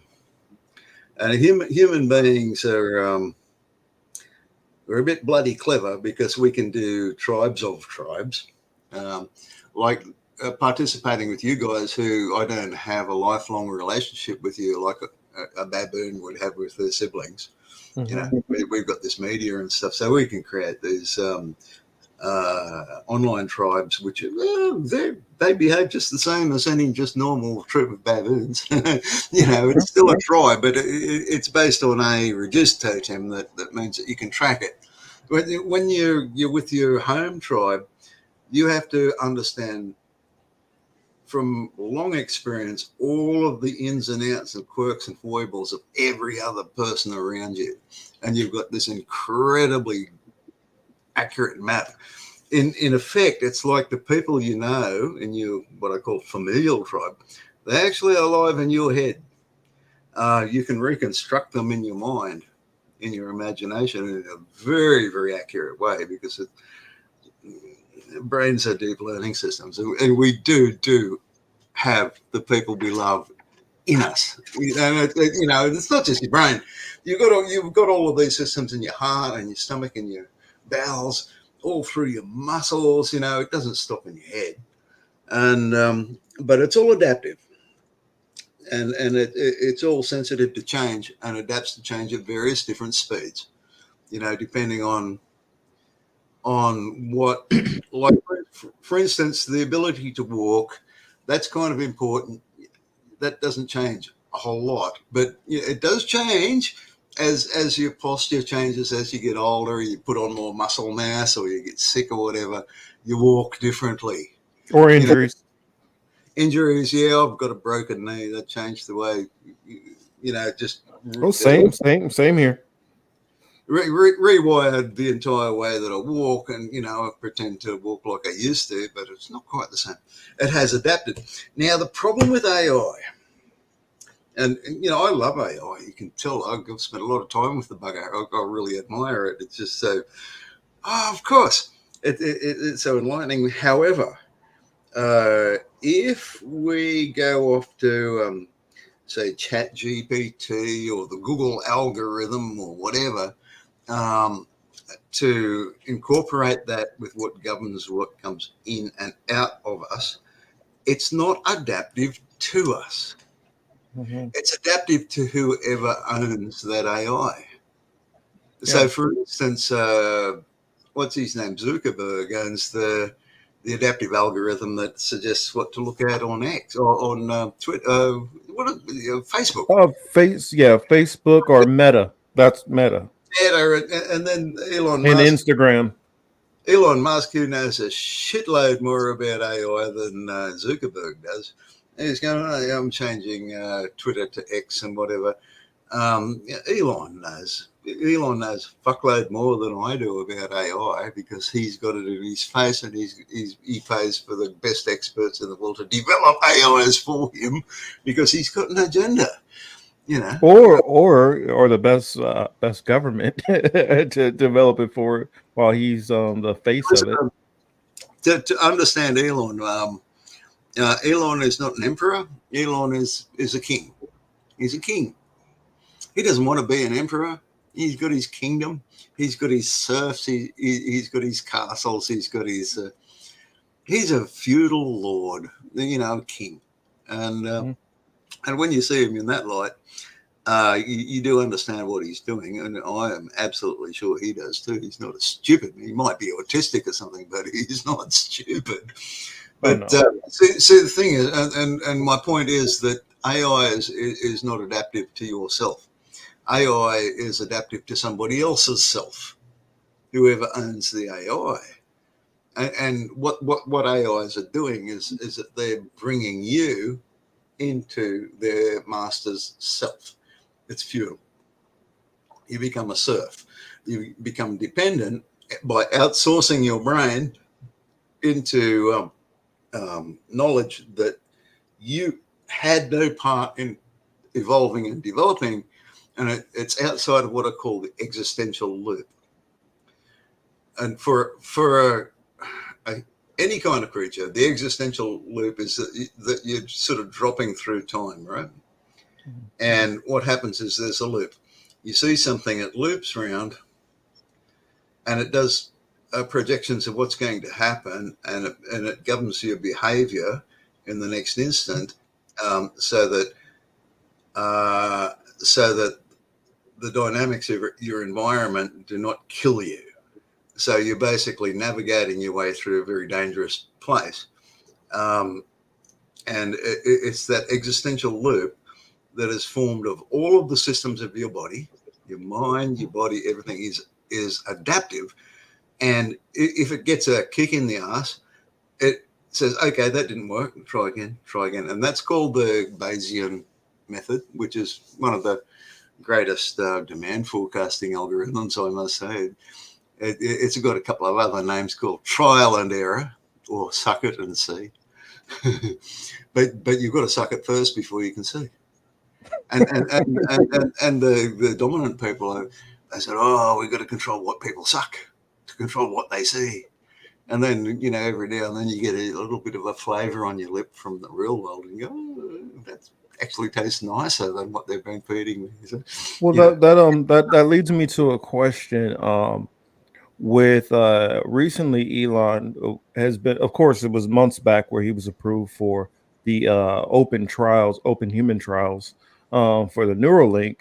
Just a couple of weeks ago, they've talked about like that they feel like they're ready to actually start these human trials.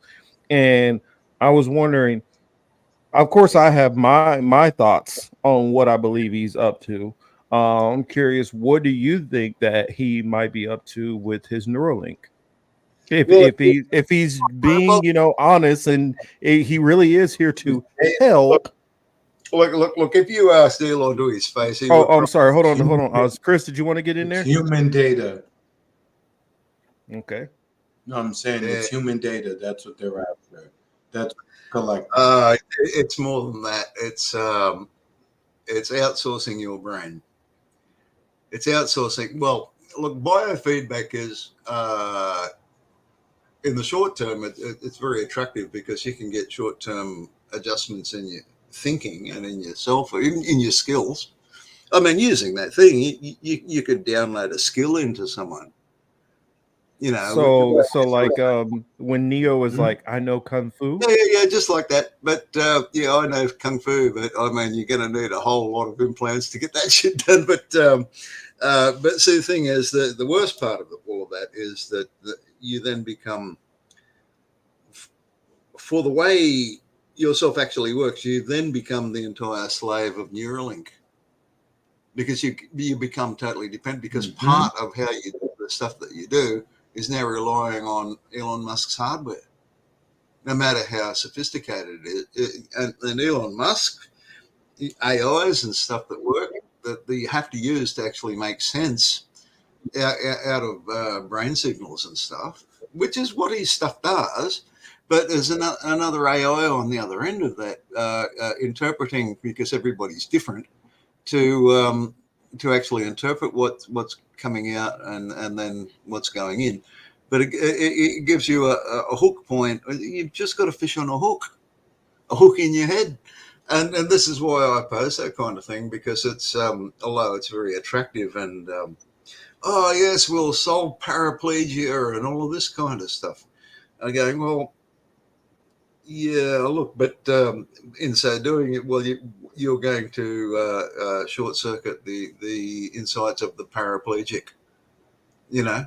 So no, I'm not paraplegic anymore. I can go and run a marathon now, and I'm no longer sort of at the fringe, working at the fringe understanding of how humanity works, and so you just get knocked out of the game.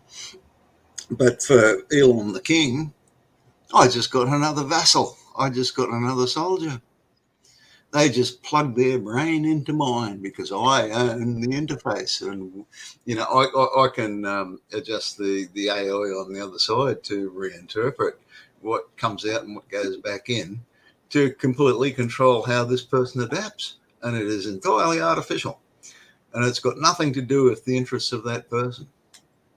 And you know, what I say, that self could be a bloody lizard or a pig. The minute you do that kind of thing, and this is what shocked me about when they were doing that shit to monkeys, and they're going, oh, Ramachandran's people are saying, oh yeah, look, this monkey has developed the ability to control a third arm, you know, oh, a miracle, you know. She turned me into a newt. I got power, you know. I do like comedy because it does help you out of stuff that's just impossible to contemplate because it's so wicked. And yeah, no, I know my screen froze up, but keep going on that. I will be right back. Well, I'm right here. You'll be right back. I took a walk to burn off my stress, so this is unstressed me. And thank you for inviting me on. I mean, I'm just a bloody old curmudgeon bastard wino dickhead in a dump of a house in the middle of nowhere, who would give a shit what I have to think. But it turns out that, yeah, well, I have some kind of small contribution. And look, I do talk very academically and mathematically and conceptually, and I know that most of the audience on this planet are not used to thinking that way, because you can't, because you've got to be dealing with what's in front of you now, what pays your rent, what pays your bills. And I mean, and you ask about Australia. Well, yeah, all of a sudden the doctors have revolted. They're not getting enough consultation fee coverage for their aspirations for their lifestyles. And so they're saying we're no longer going to what we call bulk bill. We're going to charge the customer directly, and then the Medicare for All has got to pay back the rebate that they're willing to pay, which is about half of what the doctors are now asking. So the government's saying, no, you can't double your fee. And the doctor's saying, yeah, well, we're doubling our fee. And so we're stepping outside of your Medicare system. You know, the ribs coming in off the street for a 15-minute consultation to renew their blood pressure bills.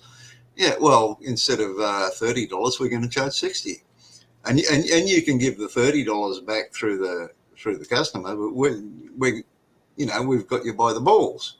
You want to live or die? It's another $30 per, you know, without even doing any work, basically. You know, so they're becoming rapacious, and the government's going, oh no, you shouldn't do that. You shouldn't do that. And but the public discussion of, are doctors worth twice as much as say mechanical fitter?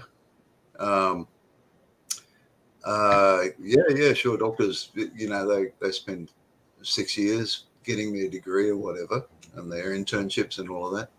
But I tell you what, a skilled trade fitter, they spend probably more time to become a master tradesman than a doctor can hang their shingle and say, I'm worth $6,500 a patient for a 15-minute consultation. And then there's auto mechanics down there saying, I can't do anything for your car under 1-2 hours. And I'm getting, I can only charge you $30 for that. And look at these doctors charging $100. So you can see that somebody's doing an ambit claim, and you can understand why they do that because they see. So for the middle and upper class, the professionals, the proficients, as what's his name, Guy Standing. He did a reanalysis of class structure in the modern world. It's much more nuanced than the old Marxist view. The proletariat is pretty much just unionists, and they're like about 6% of society these days. They're just barely a political force, and the main political force are the what he calls the precariat, the people who are, the famous $400 between survival and bankruptcy. Nobody can raise $400, and half of people in the USA, well, probably less than half here in Australia, but nobody's got savings. What happened to all the fucking savings? Well, COVID ate most of it, and it takes a long time to run through the accumulated savings of a community or household or family, but there is an end of it. And that's what we're seeing in the Western world, is that through COVID and all of this throwing money at Ukraine and Israel, where does it come from? It comes from the savings of our people, because our prices go up, let alone what's happening with energy. But just the general prices, everybody's stressed and everybody's asking for a little bit more, because they see their savings going down, and they go, oh, shit. With this trend, I've either got to save more or earn more. And they're going, well, I can't save more. I've got to earn more. I've got to put up my prices. And that is the real invisible hand.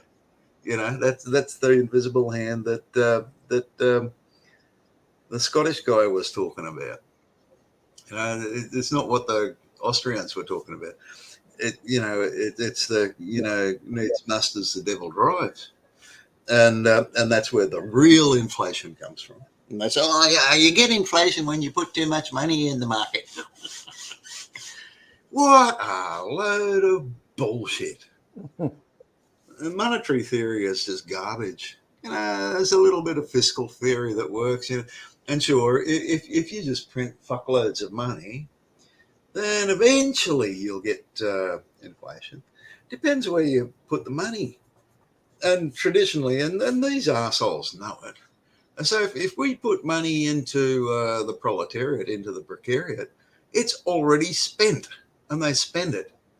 Go, oh, well, it's been about 3 years, or it's about time I had a pizza.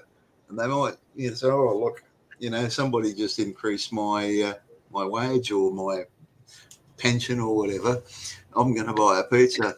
It's going to be like Christmas, because I can afford $30 for a pizza, which I did 2 days ago. I did. Jesus, man, I could do with a pizza. And I'm going, well, I'm just going to tell you what. Yeah, things are definitely. Yeah, things are definitely up. But Oz, man, thanks for coming on. We appreciate it, man. Hey, listen, guys. Look, I can complain about here. It's getting really rough, but I tell you what, it's nothing near as rough as what's going on there. And I've been watching very closely, and I'm going. Yeah, it's been interesting, and I'll weigh into it because I think somebody asked me a question. I kind of wanted to respond to a couple of the chats here. Oh, sorry. I'm here. Until you. I mean, I probably took too much of your time, but if you got something that you think I can help with, I'll make sure I'll make sure to reach out to you definitely, because especially when it's a lot of stuff going on with Australia, it's always good to get intel from people who are on the ground there, and always definitely helps. Well, But I appreciated it. I appreciated you being here. Yeah, I love you guys, and thanks so much for the opportunity to reach out. Love you. Oh, guys. definitely. Thank you for coming on. All righty. Oh yeah. I think Baba had asked about the homeless in San Francisco. And she asked, where did those homeless people go? And there was no videos of it. There's never going to be any videos of that because they do most of that stuff at night and come through and just bust up and push everybody out. Did they send them to Oakland or somewhere else? They disperse them throughout the city. The same thing which they do down here in LA. Okay. You will see occasionally oh, yeah. I was going to say for the RNC, when it was in Tampa a couple of years back, they got all the homeless people out of Hillsborough County. They pushed them into, Pinellas County. They wanted to make sure the city was going to, look nice and clean and fresh again. Yeah, they did that too. Just for TV. Yeah, and they just disperse them temporarily. I mean, it's not permanent. The homeless people come right back.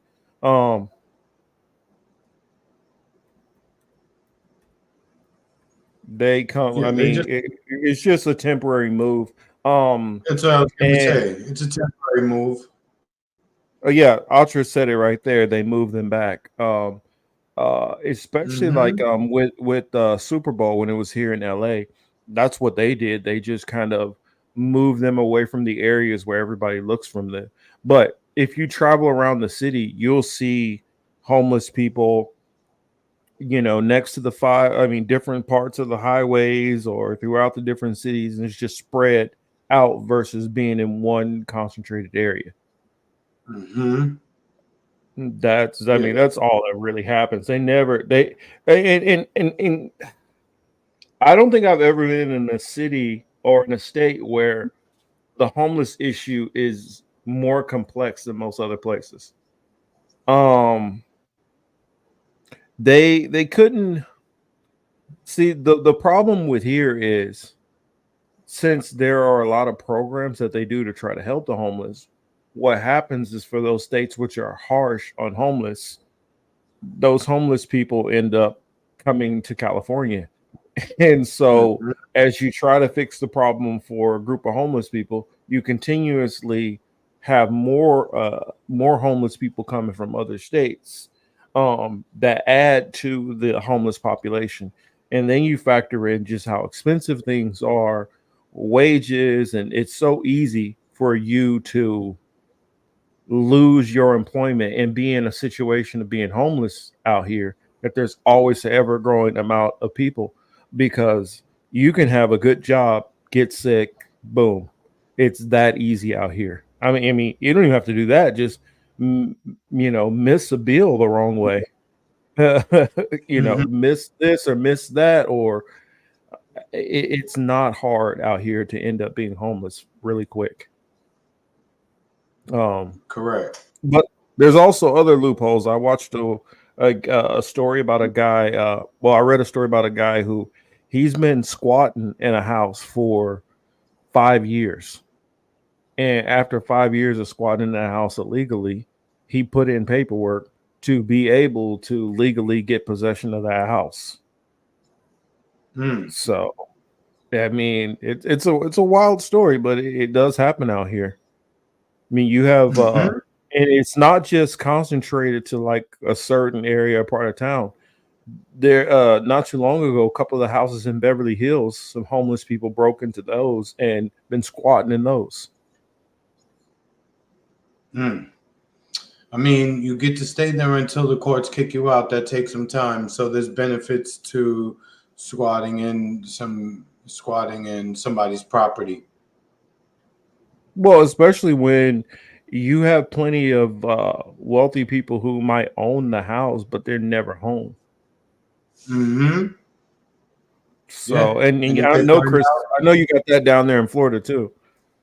yeah, if they find out, you got to get out. But they definitely try not to leave. They try to force you. Well, not try to. They force you to have to take legal action. Well, and here, I mean, even if you get them out, it's so hard to just get somebody out quickly. Yeah, Andrea, let me make sure I said it correct. Andrea. Andrea. Yes. Hello, How are how you are we guys doing? doing? We're doing good. How are you doing? I'm good as well. So I just want to talk about these protests that are happening in America and all around the world. Where you coming to us from? Boca Raton. Oh, really? Okay. But now the Boca, that's not far from you, Chris. Oh, he lives there too. Near. That's amazing. So my problem is like these protests, they pretend like they are very pro-Palestine, but it seems off because if you are pro-Palestine, you will not say uh, of a ceasefire now. It makes no sense. You know what I mean? I would question, do you believe that the ceasefire is the only way to get Hamas out? First I of all, mean it is I mean stupid. the Ceasefire now, bombing. basically, I think for me means don't fire now, but maybe in 2 3 months, fire more and take more land. No, I'm asking like because a lot of people the ceasefire they're talking about is the bombing of the buildings. Do you So, believe do you that? mean don't bomb now, but bomb 3 months from now? No, That's what? what ceasefire means for me. The problem is, I see these protesters is, I think this is happening because the elections in Israel are coming up in like 5 months. You believe the protester because of the election in Israel? Oh, 100%.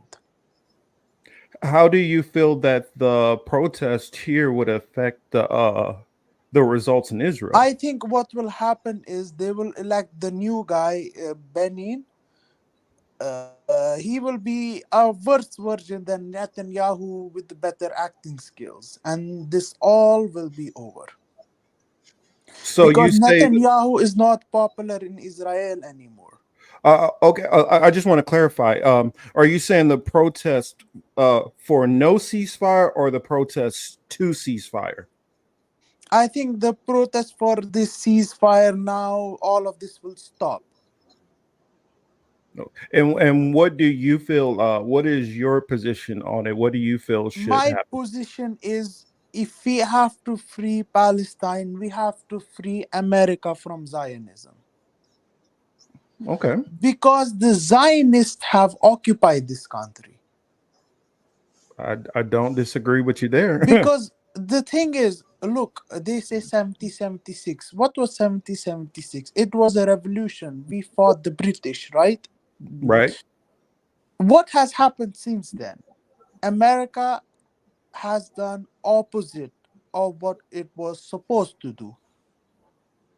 You see, 1776 we kicked the British out, but now it's like the British have taken over since late 1800s, 1900s, and we have been doing the opposite things like going to other countries, bombing the shit out of them.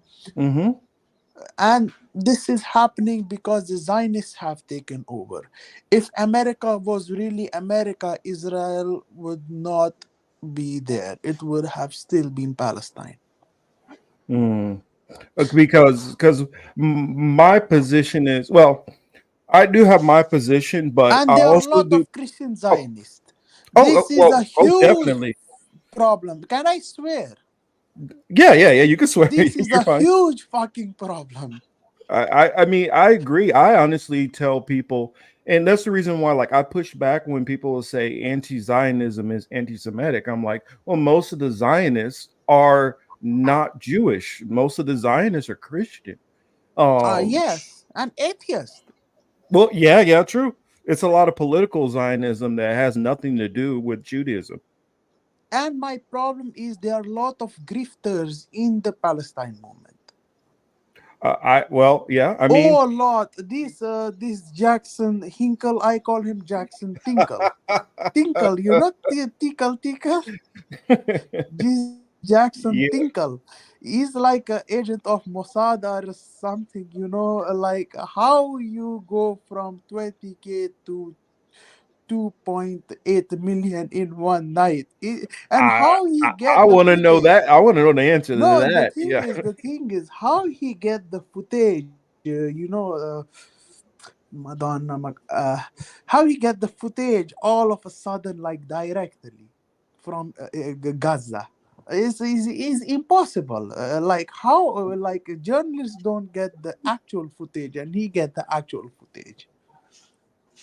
I don't know. I mean, I This remember is when feel. he I was very feel different so because I well, when he used to live out here in suspicious. LA, he was not as well known, and I was just wondering how he was able to catapult to the levels he's catapulted to as fast, and also he switched positions multiple times. Like he's completely like transformed himself like 3 or 4 times. Is because they promote guys who they already know. Maybe he was part of it since day one. Because I heard he ran for politics when he was 18 Hmm. years old. Hmm. So he was, of course, part of it since day one because he was some Nancy Pelosi's guy, a Democrat.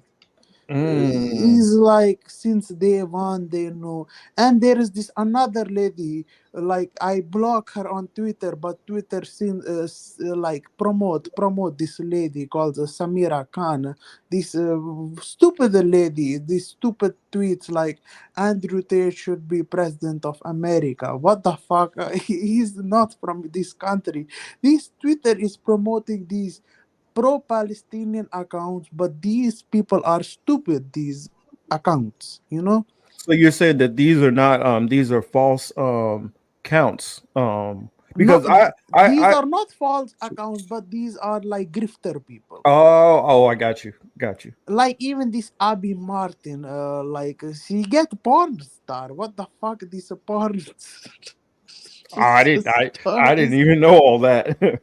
is on some Khalifa. I don't know her name. Like Oh yeah, Mia Khalifa. Yeah. I do is remember that she disgusting. Is interviewed her. disgusting.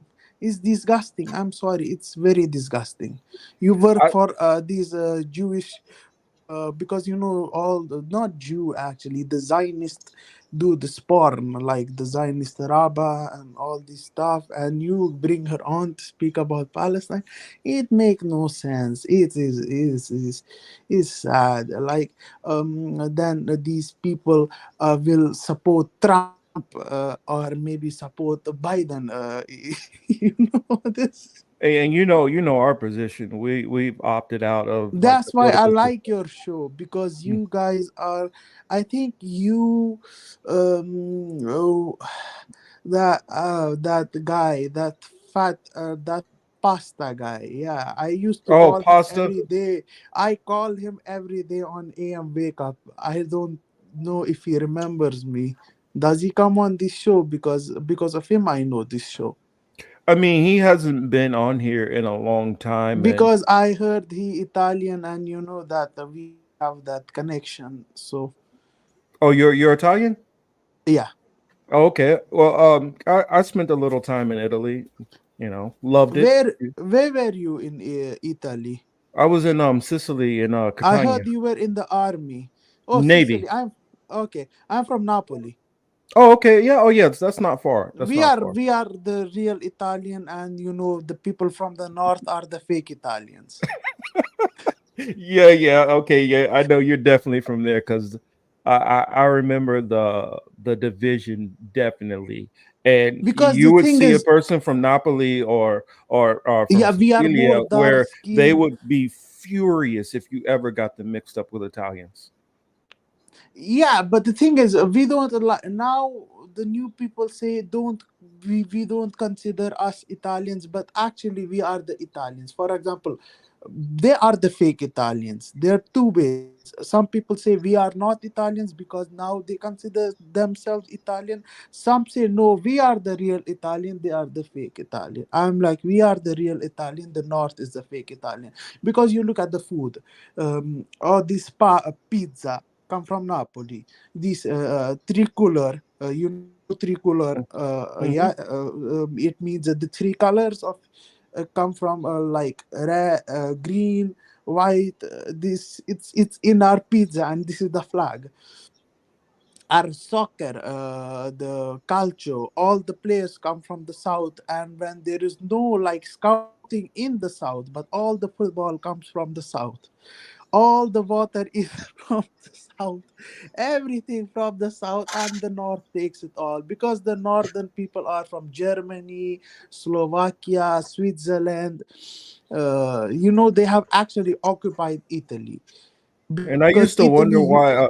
I used to wonder why, like, you get up towards the up the. I'm trying to remember the town that was above. It's a little bit north of Florence, and like everybody there looked like they could pass Perugia. Germans. It started with an M. Oh, Because I know which towns are. Campania is the south. If you go up, Pinamonti. Pinamonti is the yeah. right That's where town. we went through all that area.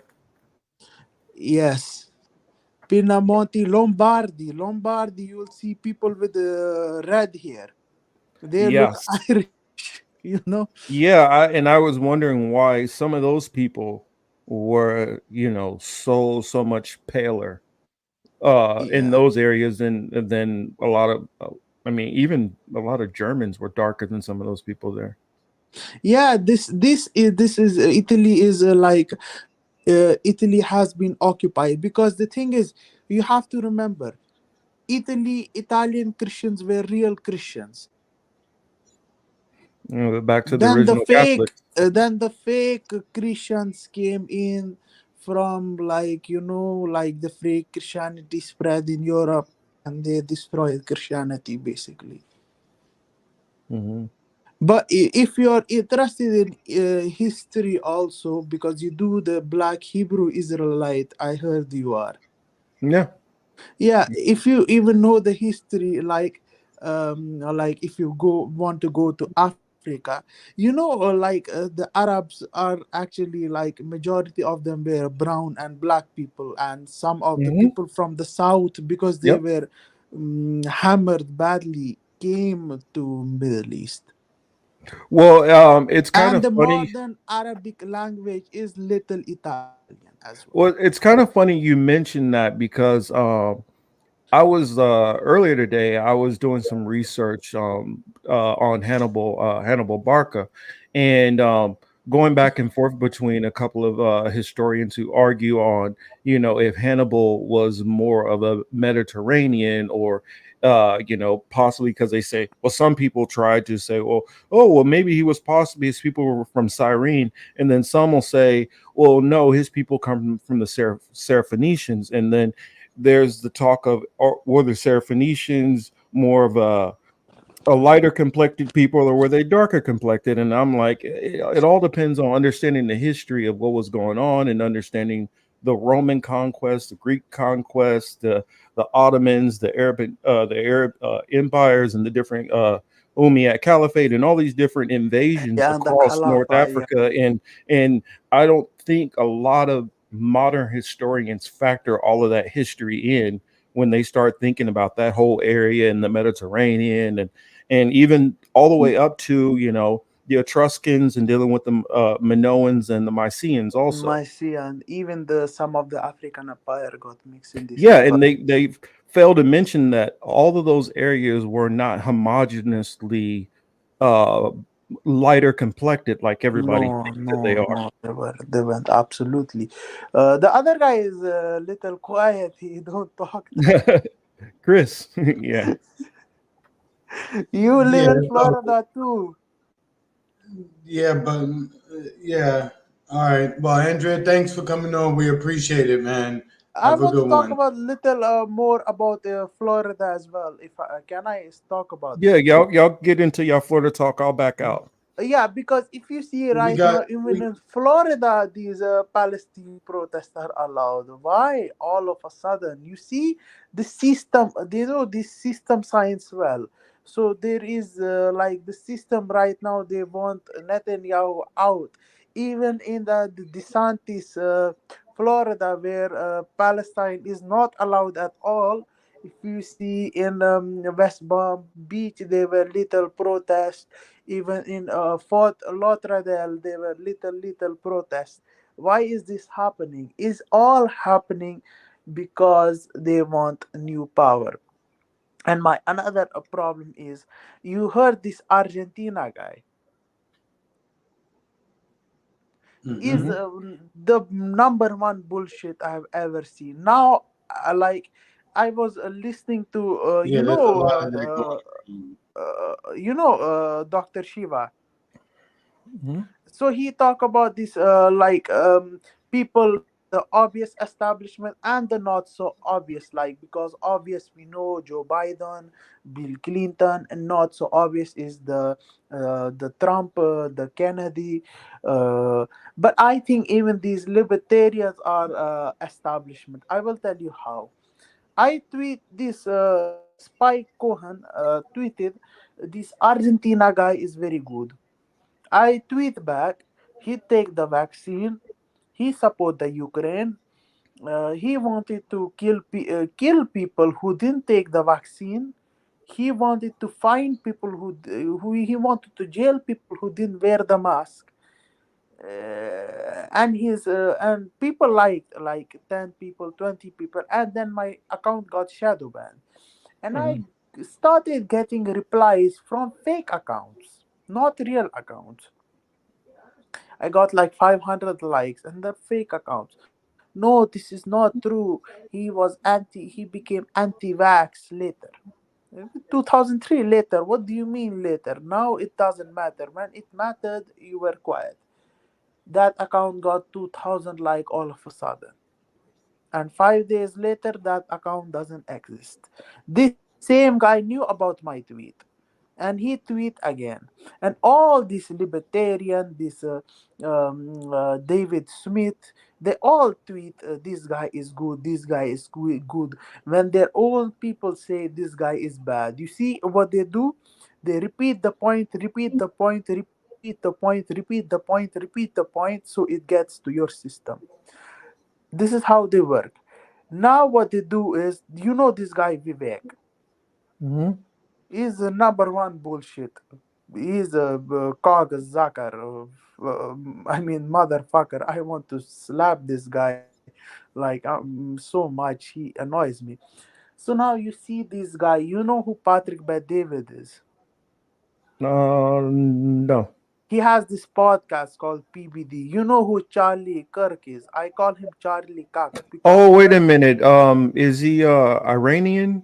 Yeah, Iran, Okay, yeah, from okay. Iran. Yeah. I know you're talking He, about. he he tries to play the both side game, but a very bad actor. When Vivek started to get exposed when he did the interview with Anomaly, actually even on that's another snake. He interviewed Shiva and Shiva told him about Vivek, and Anomaly is like, I was doing research when he interviewed Vivek the snake. He told Vivek the snake, mother, you did your medicine. It was so bad. It was so bad that even Big Pharma said no, and his mother changed the data. So he got exposed. Now Yo, everyone is saying this guy is bullshit.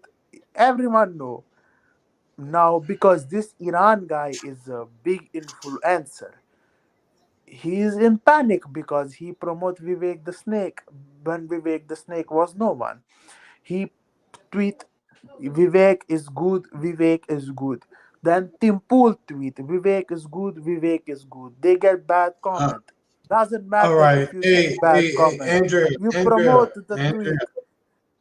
Andrea, your accent is funny. I don't know what you got going on, but thank you. I appreciate it. It was entertaining for a little bit, but we're gonna move on. Thank you. All right. Okay, thank you Hit a very like. much, and have a good Okay. night. Thank you. Thank you. Thank you. Yeah, dog. Mises Yo. Mises Caucus. Yo, Ruby is I, funny.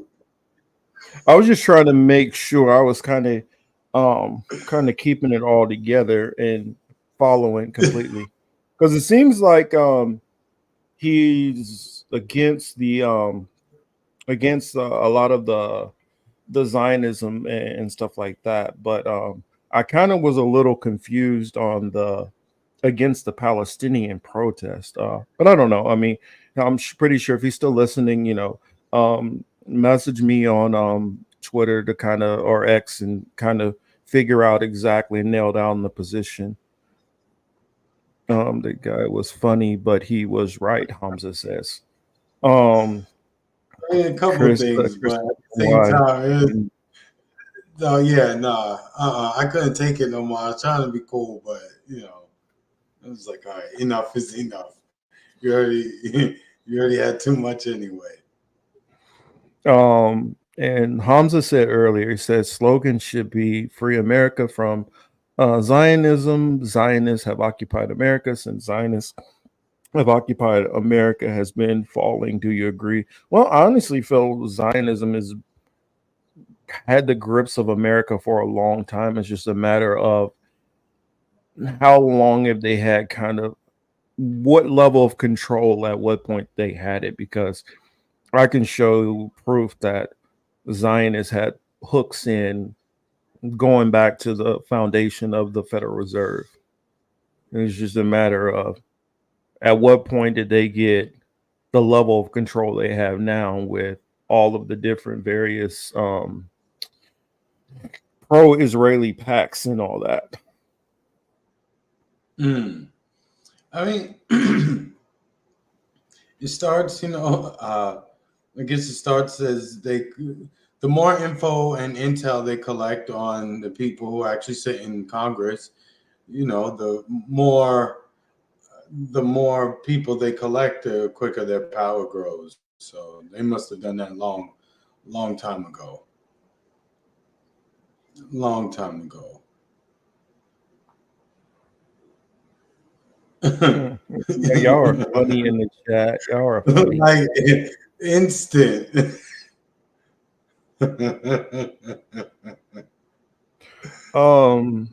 Jared, what is it about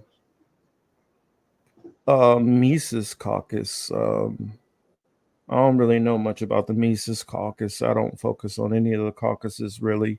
Zionism is crumbling with everyone paying attention now. So King of the Mountain these days, we'll see. I wouldn't say it's necessarily completely crumbling, because what it is public opinion. The little shield that Zionism has been able to hold a public opinion is crumbled. I think that they still got their hooks into a lot of the power players. That's the reason why Biden was like, yo, you got to kind of give me a little bone here. Like, I'm getting eaten up in the court of public opinion. We can still keep supporting you, but you got to give me something to kind of get this heat down a little bit. And that's the reason that's where the ceasefire came in, because Biden is getting ate alive. I did see something with I did see something. Well, let me read this first. My greatest fear is the hit that the Torah has taken. Did you go anywhere for Thursday? Nah, man, I was here chilling at the house. We did happen to go to the Broad. We went to the Broad earlier today. I know that sounds funny. You said the what? But it's the Broad. It's a famous hotel. I mean, not hotel, museum. So we went there, took some cool pictures.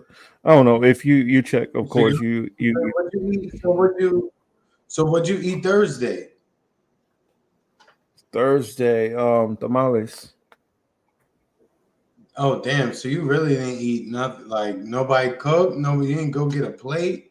Nobody dropped off a I don't plate? Nothing? I don't celebrate Thanksgiving. But I you could don't, celebrate eating some food. man, You I get a don't. plate. But here's the thing, and I'm probably gonna lose some points in everybody's book when I say this, but I don't be getting down with everybody's like, Thanksgiving stuff. It gotta like really be on point to catch my attention. I'm like, I don't need everybody's dry ass turkey and and stuffing that lasts for days and days. And I don't eat pork, so I can't have ham. And then a lot of people, they're green beans, they like to put bacon in it. I can't eat that, so I can't mess with a lot of people's food. And then Okay. what else? I and baked mash. I mean, what was it? People's baked macaroni. Ugh. I've never been believe it or not, I've never been a fan of baked macaroni. Really, that should be a lot of times be too damn dry. Um, but No, I feel bad for you, yo, because yeah. I had good food. fried turkey. I've had fried turkey, and it's been on point a couple of times I've had it. I had homemade empanadas. Now that's what I'm talking about right there. Give me some damn empanadas. That's What? what I'm talking. That's like regular. That's like regular everyday shit, right? I don't care. I'll still fuck them up. Dude, I'm kind of tired of the roast turkey for Thanksgiving period. Yeah, that's what I'm saying. And don't get me wrong. If somebody got some good greens or some good cabbage, I can definitely down with that. But how about Indigenous Independence Day? I honestly like some of the TikToks that I've been seeing from native TikTok. They have been roasting the shit out of people. Hilarious to me.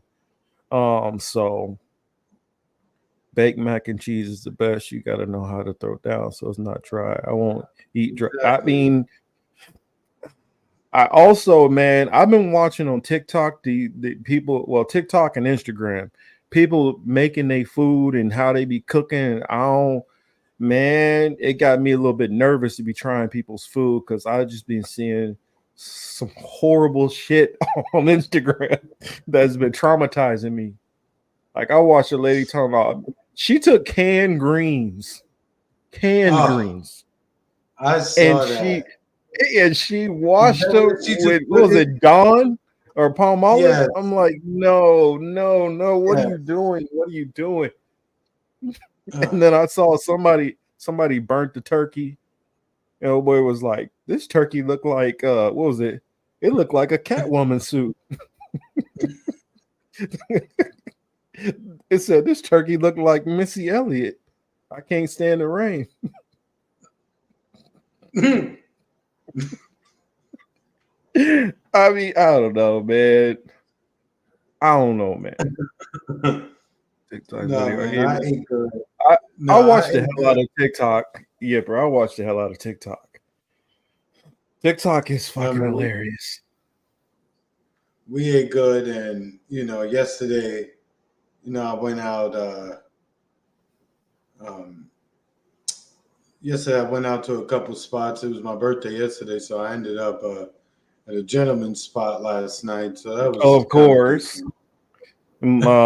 I didn't realize it was yours. Belated happy birthday. Of course, I don't celebrate birthdays, but I still can wish happy birthday. My cousin, Yeah. he just had his birthday. Also, well, his birthday's today, I believe. Mm. So y'all, I don't know, y'all had the same birthday. That's probably why we clicked. My cousin William, he's like 2 months older than me. And so we've Mm. always been pretty close since we graduated around the same time, played all the same sports together. That's the one that I told you that did some movie work. Oh yeah, I think so. Yeah, he did I'm trying to be careful. I don't want no thirst traps in the crowd to be trying to search my cousin out. But he body doubled for The Rock. Oh, that's what's up. It means he stayed busy. You Yeah. know, considering however long he must have did it. You know what I mean? Yeah, he said The Rock was a cheap motherfucker though. Oh, I meant to ask you, what happened against Philly, dog?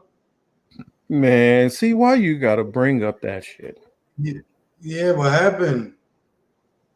Our receivers, I don't know, man.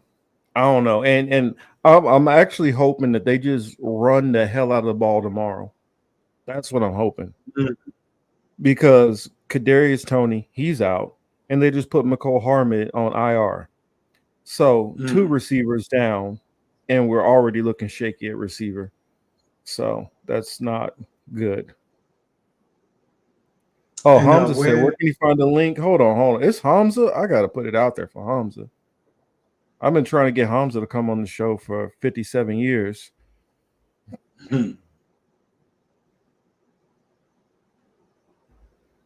There you go, Hamza. Oh, wait a minute. I didn't click it. You know, who just said Be well, something? fam. Have a good one, Oz. We'll hopefully we'll see you next week.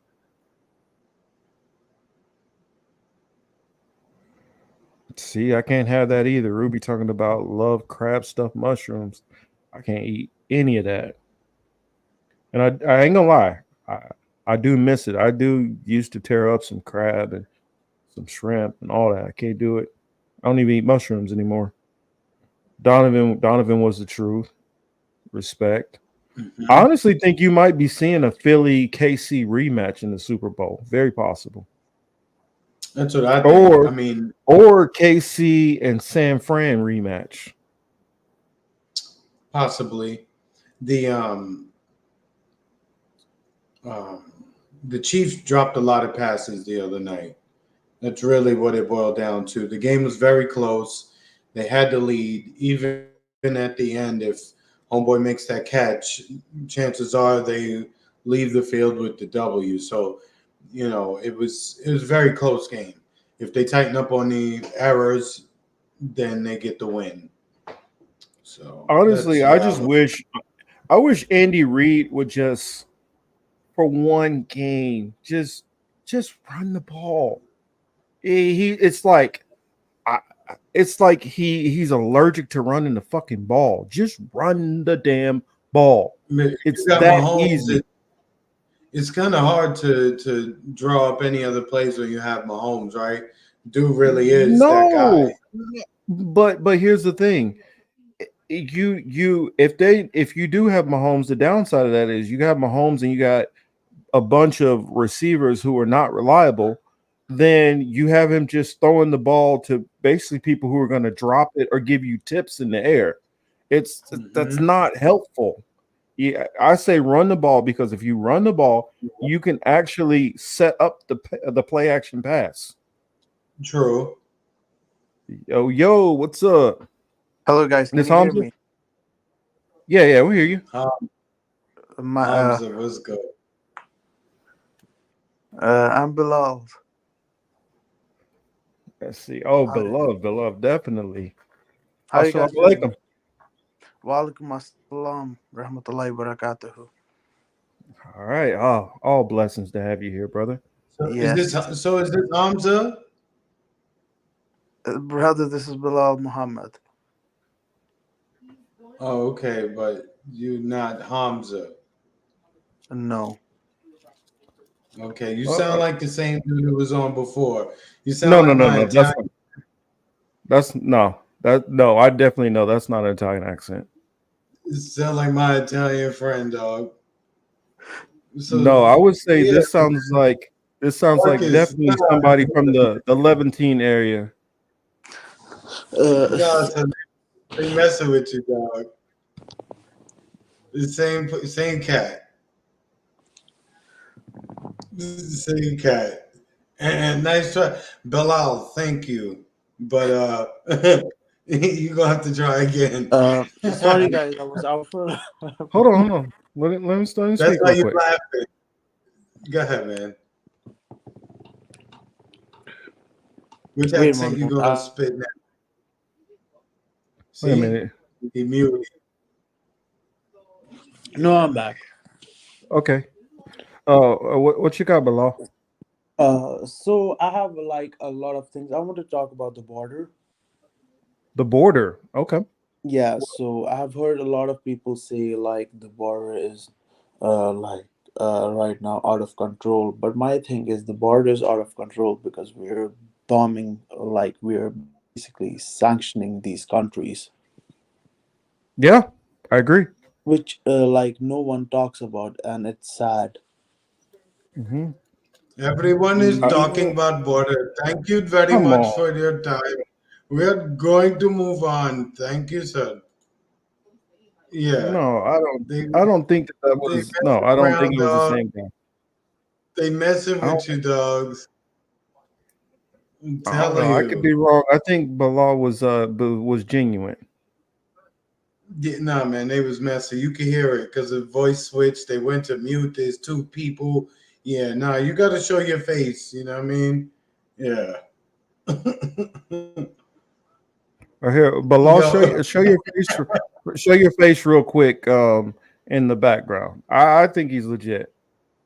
Yeah, I think he's oh, okay. I legit. thought you was I playing told around. you. My bad. It did not sound like the same. It did not sound like the same person. I told you. I think he's legit. Yeah, I was Yo, I actually thought, because I was right now. I just came back home, so I was putting my phone like muted, accident like muted the phone because I just came back, so I was just changing and stuff. So Yeah. that's I why. mean, oh, the point my that you made, Bilal. Actually, where are you from, Bilal? So I live in Albuquerque. Albuquerque. Where are you from originally? So Iran. Oh, Iran. Okay. All right. Cool. Cool. That's what I said. I knew I've spent some time in a bunch of different places, and I'm like, that definitely sounds like an Arabic accent. Yeah. Um, um, yeah. So you were talking about the border, and Yeah. I've made So this the thing point is for many because years. But go ahead. I've seen these people like I don't like to call left and right because I have been in Iran. This is like a tactic to divide people. Hmm.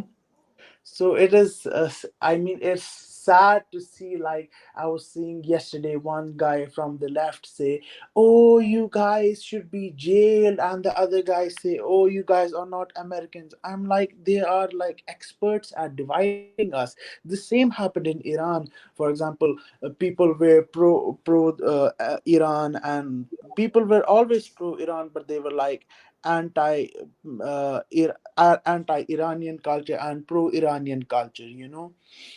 It's the same tactic being applied in America with more technological advancements. Hmm. What do you think, Marcus?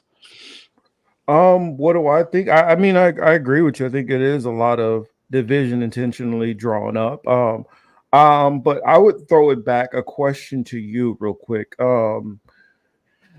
I hear this said all the time, and I push back on it when they start talking about, like, for instance, the Houthis, and they start talking about Hezbollah, and a lot of those different. They always say Iranian proxies. Do I believe that there's some coordination occasionally between those groups? But I It's believe that they act somewhat. They do have a definitely a degree of independence. What do you say? it's actually like the thing is it's confusing. I think I don't know if you guys will understand what happens is people say these are funded by the West, which is true, and their bosses at the top know what they're doing. But what they do is the people at the bottom don't know what's going on, so they really think they're fighting the war for the good. Hmm. That's the argument I've made for Hamas. That I believe This that a lot of their exactly, leadership. but Yeah. for Hamas, I don't know because Palestinian population is small. Well, I'm talking about the leadership of Hamas because a lot of the leadership of Hamas is actually in Qatar, and Yeah, of Uh, course. But my and I thing with feel like they are a little bit disjointed from the leadership that is there in Gaza. I think with Hamas, I think less so, but with groups like Hezbollah, and other groups like even the ISIS in like which is in Pakistan, these groups have divisions because they are like larger populations, so you can have like a division. Hamas, I don't think so, because it's a small group. If you divide a small group with just the leaders and the peons, if the peons die, then everyone will notice years on that this was all a creation.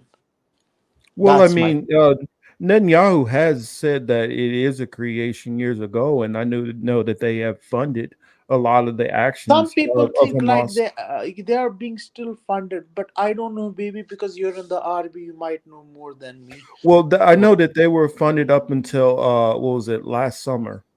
It was the last time that Hamas had gotten any resources that could be verified. And so, well, I'm pretty sure that with a little bit more digging, there could be more verifications. But that's actually like open information that they did receive funding with the summer. So only like months ago that they received funding. And so, and I just think that it's pretty strange that that would happen at that time period, and for most of the major leadership to not be in the country conveniently before that attack to go down, basically leaving kind of like I don't know if you remember Enron back in the day. Enron, the top CEOs were embezzling all the money, and they left a couple of people that they promoted up to yes, leadership positions and then dipped out and kind of left a lot of them holding the bag. holding the bag. Yes, absolutely. The another thing is, I also think like this 2020. I think this all of this, the border situation, the Israel Palestine situation. I think also at the same time, I don't know if you guys agree with me or not, is being done for a one world government.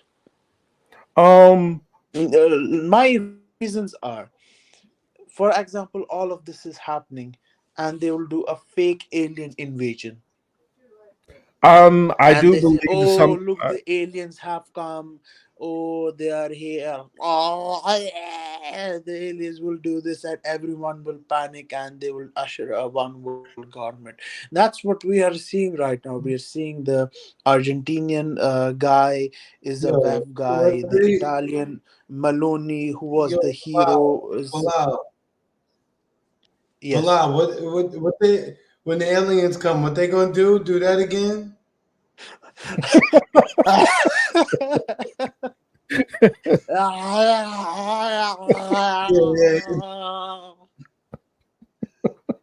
yeah. You stupid Chris. Oh man. Um, and that is a good point, Janice. Enron evidence blew up with Building 7. I, you know, I do know that that is kind of um I do know that within so-called conspiracy theory forums, and definitely within a lot of believers of Islam, they've kind of leaned more towards the one world order kind of aliens thing. And I don't think it's completely far off. It comes from a lot of in the Abrahamic faiths with this belief in like Yes, antichrist the and all Islam, that. like, let me give you a little knowledge. Yes, Islam says like the world should be like the world was one, because if you remember in the past we could go everywhere. I don't know why the other guy is making faces. So we could go everywhere. So we Yo, could I'm go laughing from at the comments got me, Doug. I'm sorry. I saw it. I tried to keep a straight face. I see what Streets has said and all them are saying. Yeah, y'all are silly. Don't worry. Go on below. Don't worry. Yo, God, my bad, dog. Oh shit, a trust is stupid too. I know, but Trez is always cracking some jokes. So so just we could go from one place to another. And but the thing, like in Islam, it's like it's one world like government in terms of, because the world was one, you could go from one place to another without a passport, without a but visa. but But this is where I would interrupt you though. you The would world have your was own flags, but you would the have your world own flags. the world was one, but if we go back to the Torah and the Tanakh, what it says there, and correct me if I'm wrong, but isn't part of Islam to always resort back to the prophets of the Holy Bible. Yes. And Yes. what it talked about is it But talked about Islam that he didn't talk came. about the world exactly being one. This is where people get it's a little confusing if you haven't read the Quran. So, like you can, it's basically like you can go from one place to another, but the countries will have their own identity. For example, every country will have their own flag. It's just like it will be like Islam will take over. It's more so the religion than the like. What can you say? The country. I get what you're saying. Like, but and I guess we can kind of meet in the middle here on that, where it talked about basically that we were all divided and given the bounds of our lands, and so each nation had their own land, and of course there was cooperation and business that was conducted between nations. Um, so I get what you're saying. And They they're laughing about that sound you made. They're and They want to another. know. They want to know. They just want you to confirm that what's going to happen when the aliens come. I think the aliens will never come. I think for me this is like fake alien. I don't believe in Yeah, aliens. but I what the also fake I don't. aliens? How do fake aliens sound again? This guy y'all are stupid. Um, is some guy. I agree with you though, Bilal. I don't believe in aliens. But do I believe that there are actual ships that are coming that we're seeing I floating think around? my thing is I even don't believe like the space, the other planets. I believe the Earth is like so big, like there's an ice wall. Because if you see the maps from the past, there was an ice wall in those maps, I get where you're coming and from. there is Where like extra land. They don't want us to go to different parts of the world, observe different like creatures and stuff. If I, there is more land, if there is more resources, people will go from this jail.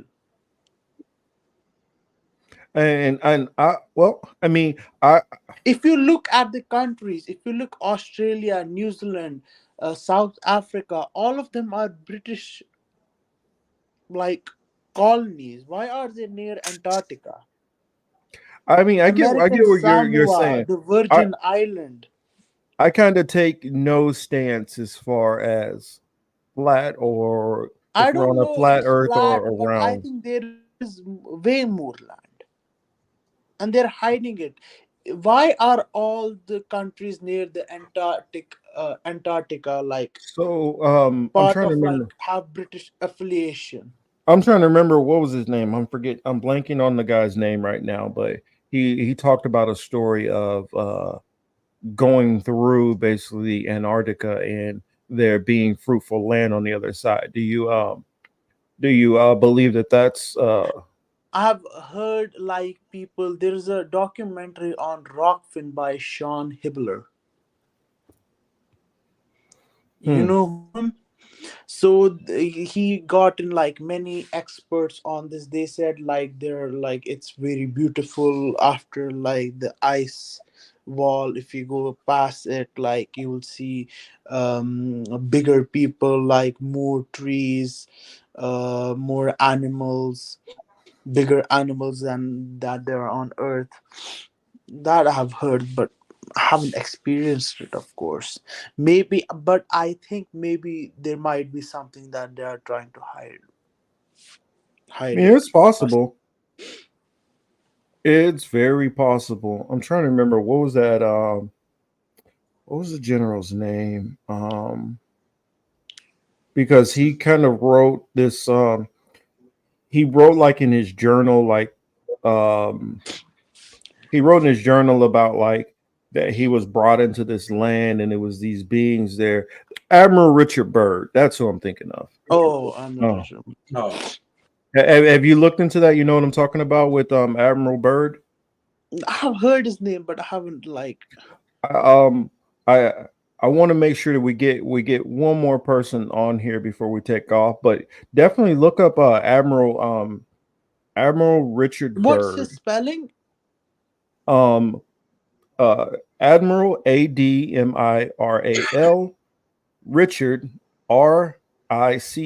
Richarde.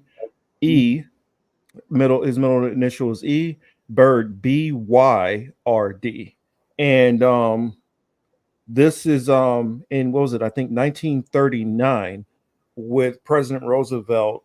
He went on an expedition and he flew over Antarctica and he This is the talked guy about who made the map. This is the guy who made the map. Yes, yeah, yes, he yes, said that yes, like yes. some beings that he I met couldn't with remember his beings name. and they took him into this like paradise that was behind the walls in Antarctica.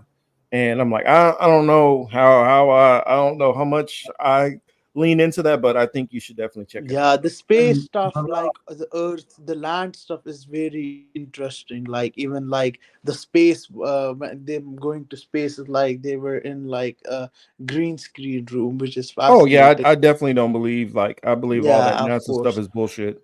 It's all Okay, bullshit. by the way, guys, thank you very much. Oh, so did you Bilal, check out and check out where are you? check out my video, which I did my interview, which I did. Man, why am I forgetting his name? Right, I see his face, but I can't remember. But I did a video interviewing. Crap, what was his name, Chris? That I had on. We're interviewing on the moon, Moon Man. I'll find his name real Damn, quick. I can't remember his name. Yeah, I can't remember his name. Mm, Bilal, where are you located, Bilal? Albuquerque, Are you? Oh, that's right. Yeah, New you did say Mexico. Albuquerque. Okay. In New Mexico. Okay. Yeah, A they got lot an of Epstein resort Latinos out here. there too. A lot There's of a what? Latinos. Oh, a lot of Latinos and black people. that was his name, People. Bart Sibrel. Bart Hmm. Sibrel. Okay. Yeah, So check out do my they have interview a I lot did of, with Bart Sibrel. do they have a lot of But aliens it's out do they have a lot of what? Aliens. aliens out there? Oh, it's like their fake Mars. Like I think they make a lot of Mars movies here. Oh, I bet they do. I Uh, mean, and a Oh, bunch of many other of weird them. stuff. I You know, mean, when I was little, when I used to go to like high school and like not school, I think when I came to this country for the first time, I saw them like making shooting stuff, and like even that's how I actually started to question all of this. my I'm uncle like, was mm, stationed why are out they there. saying Mars and stuff and this and that? I'm like, something's wrong. and you have to So do yeah. that alien impersonation again before you go, just so we know whenever, so we could hear it and we can know it's them. Ah! Oh, y'all are stupid. You let them get you too, Bilal. You let them get you. Yeah, Well, but I want them to laugh as well because people are dying from depression. well, one thing we'll know is next time if next time we open it up, if you come on, we'll definitely know that's you if you do that. Yes, okay. Thank you very All right. much. Thank you. Peace. Assalamu alaikum and shalom. Shalom. All right, Bilal. Y'all are crazy. Yo. Y'all are crazy. Y'all talking about who said that? I'm trying to see what did Archer say. Archer said something crazy. E.T. moaned home. What? Y'all are wild. Y'all are wild. But I told you, Bilal, he wasn't Andrea. Or Yo, Andrea. I was like, I wasn't even playing. I was like, nah, we're not even gonna do this right now. No, Like, I it's too knew late it for wasn't him. I could tell the difference from the accent. I could tell the difference. this. Yo, I couldn't. the The first time he did that shit, I was like, yo, what the fuck just happened? Y'all are crazy. They gonna deep throat me. What? And then Street says sounds like some oral alien sex. I'm like, I'm through with y'all. Y'all are Yo, too much. And you Y'all sitting are there too like much. you. And the funny thing is, you sitting there like you don't even hear this shit. You trying hard not to. You trying hard to keep it together. I'm like, I can't do this shit. I gotta laugh. I mean, I gotta try my best because I'm like, I gotta stick with it because he might have something he about to get. He might have something he about to get to, and here he's gonna drop something in here. So let's just hear him out. It just, I mean, well, maybe that means I got a good poker face. We'll see. No, Hamza, where you at? I thought Hamza was gonna hop on here. That's why I thought it was Hamza, because Hamza said, "Yo, you got the link." Da da da da, and in 2 seconds we get this Bilal. So I'm thinking maybe Hamza using like his Finsta or some shit. You understand? He didn't want to put Hamza on there, so I get it. No, I know. No, I don't think Hamza has an accent. I think I've heard I Hamza's didn't think voice so either. before. I think I've heard Hamza's voice before. Yo, I tried to get on. And give you the link again. Maybe. Voices. Then he sounded like he was my people. Then he sounded like he was my people, like from Bangladesh or some shit. So I was like, I don't know if he my cousin or what. Because y'all know I But you do, but do you do know that like in certain some of those words do get a little close, and so it's easy for you to be hearing somebody in Iran and they say a couple of words that it do sound very similar to India or Pakistan, because I mean it's really not that far away. Yeah, no, it's not, but you know, you could tell. But yeah, I was ready to go. Streets had me laughing. I can't remember what he said. All y'all had me laughing. Y'all are the smartest class clowns there are.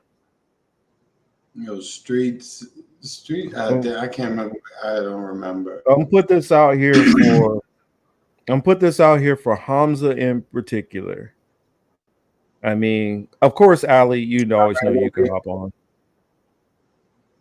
Yeah, Ali, class clown. and then Ali in Thomas, the comments. Thomas could always hop on. Either Thomas or only Thomas or any of our regulars for the last one. Because if we don't get Hamza on, I'll take any of our people who we definitely see in the chat on the regular. That way we can. That way I could end safely. I can end safely before it gets out of control. Y'all getting scammed by Mossad. I don't know, man. Y'all are crazy. Y'all are crazy. Let me see if Rockfin, anybody over there. Jane said, OMG, fake aliens are literal CIA psyop projects, blue beam to scare the masses into submission. No joke. This guy is on fire. Great show. I honestly do. I mean, what I was trying to say is I do agree with some of what he's saying.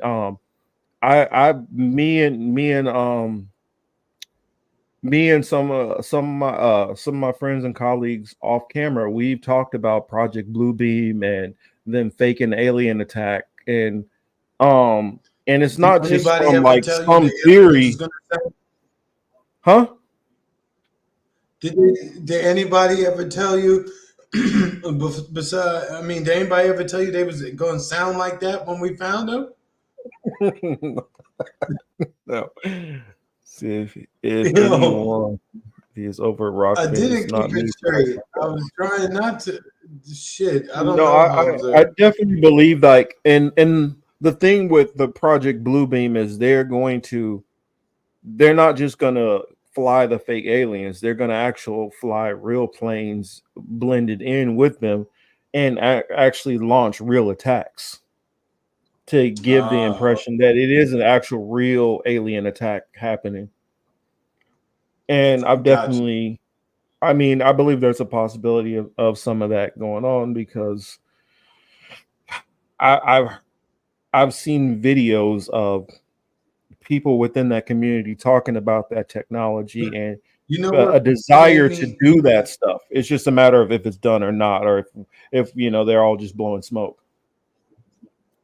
You know what made me skeptical is because when he came on, he said like, "Oh, it's the border and nobody's talking about it." I'm like, half the fucking users on the social media apps are crying about the border. So I don't know But what he what you said, mean.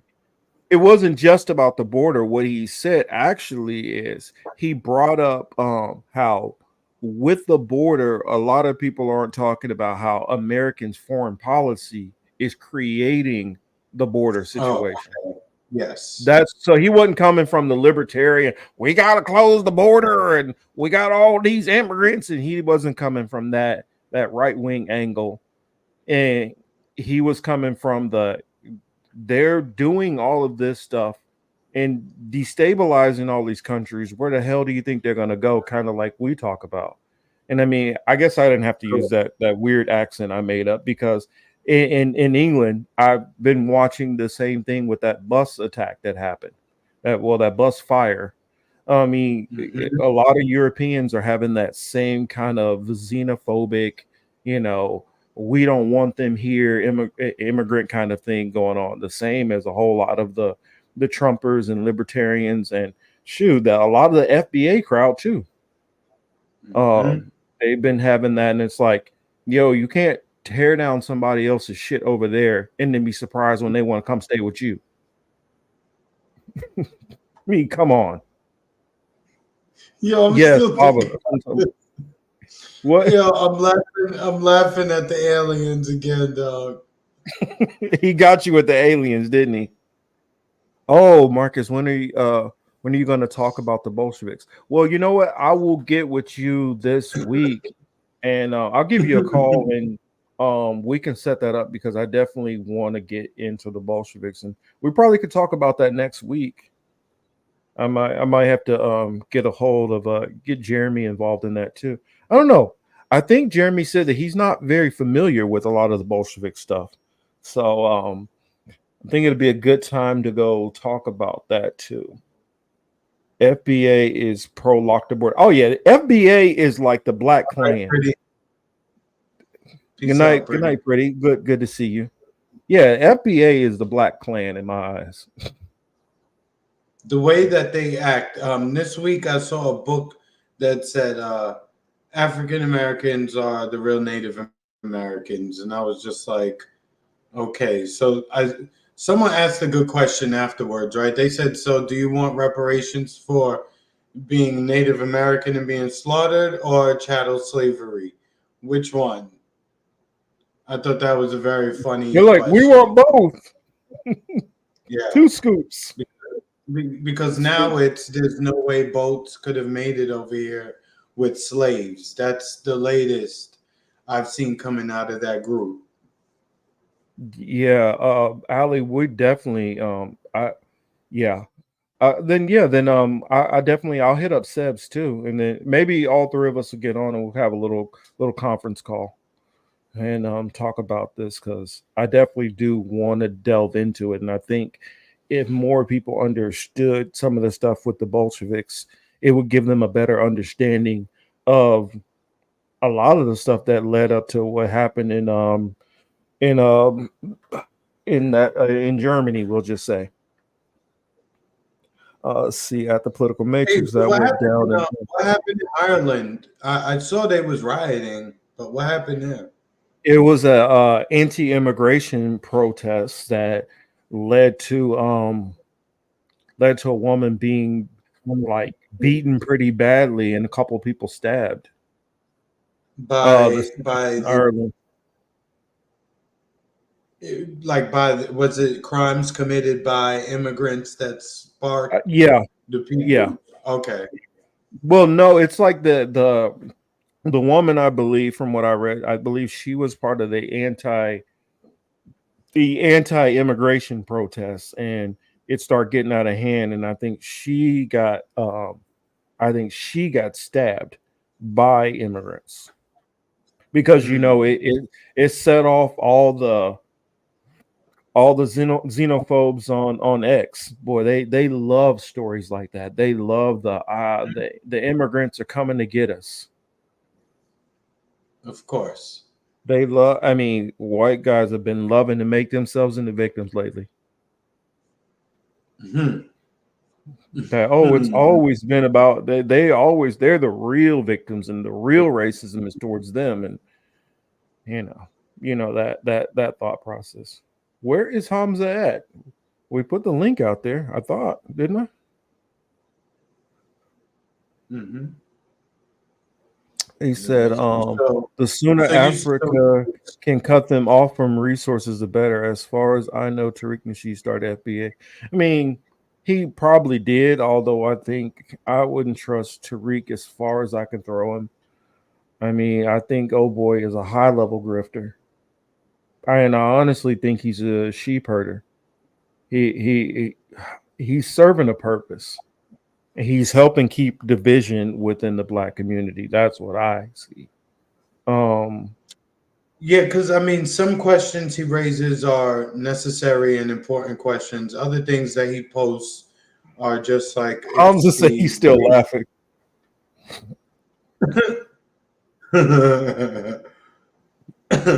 Hamza, did you play back the alien sound yet? Did you do that yet? Because that shit was actually funny. It got me the first time. I think I saw somebody put up a laughing face emoji, and then I asked him to do it again. I was like, nah, he didn't just do that. Like, Jane over there she said it's not the immigrants, it's the governments. And I agree it's the governments, but what I would say is it is the Western governments which are causing this. We're the ones who are cooing their leaders and putting in puppets who are basically destroying their economies over there for Western greed. We're the ones who are deciding to go in and steal resources out of these countries. And if we just left some of these countries the hell alone, I think they would be better off. And if it's not America doing it, then it's Canada doing it, or France doing it, or Italy doing it. So if the Western countries would just leave some of these countries the hell alone and let them be able to prosper on their own, stop putting sanctions on every little thing, I think these countries would be able to sustain themselves a lot better and be able to vote in the people who are going to actually help bring stability to these countries. Because I don't know how many immigrants most people know, especially when we're talking about libertarians and Republicans, but most of these people don't want to come to America. They're coming to America because the opportunities that they don't have in their countries. And those opportunities are typically robbed from Western policies and Western corporations who seek to exploit these countries. Mm-hmm. Sorry to get a little serious there. No, it's all good. Pan-Africans call Tariq an agent. Oh, I'm not a Pan-African, and I call Tariq an agent. I mean, I don't. And my reason for not agreeing with the whole Pan-African thing is, nobody else in the world thinks like Pan-African. Like nobody else thinks like that. All the Asians in the world don't be like, hey, it doesn't matter if you're Chinese, if you're Japanese, if you're Korean, if you're Thai, if you're Pakistani, Indian. They don't do that. Nobody else does that. All the Europeans don't be like, hey, it doesn't matter. As long as you're European, we're all on one page. Only silly Pan-Africans fall into this. And people on the African continent will accept it because that gets them out of the woods for their part in pushing us into slavery. And the reason why most of us are diaspored out of Africa in the first place. It gives them a blanket get out of jail free pass, and oh well, don't look at us as wrong. Only look at the whites or the Asians or all these other people. Don't look at us for our part in it. And you're basically letting them off the hook. And I'm not, like I'm saying, I'm not a Pan-African, but I'm not an FBA either. I'm like, yo, you fucked up, you fucked up, you fucked up. It's just like most of the crap that's happened negative to me is happening from people in my own community. Do I love the people in my own community? Yes. But am I going to turn a blind eye to the people who are some of the people who I got to keep my eye on more than anything? No. And that's where I feel Pan-Africans fall down and just, oh, well, we're all black, so let's just be all cool. I mean, and we're the same ones who go with all skin folk ain't kinfolk, but they'll flip it when it comes to this Pan-African thing, which I feel like is you playing a dangerous game when you just turn you drop your guard just because of, oh, they got the same skin complexion as me.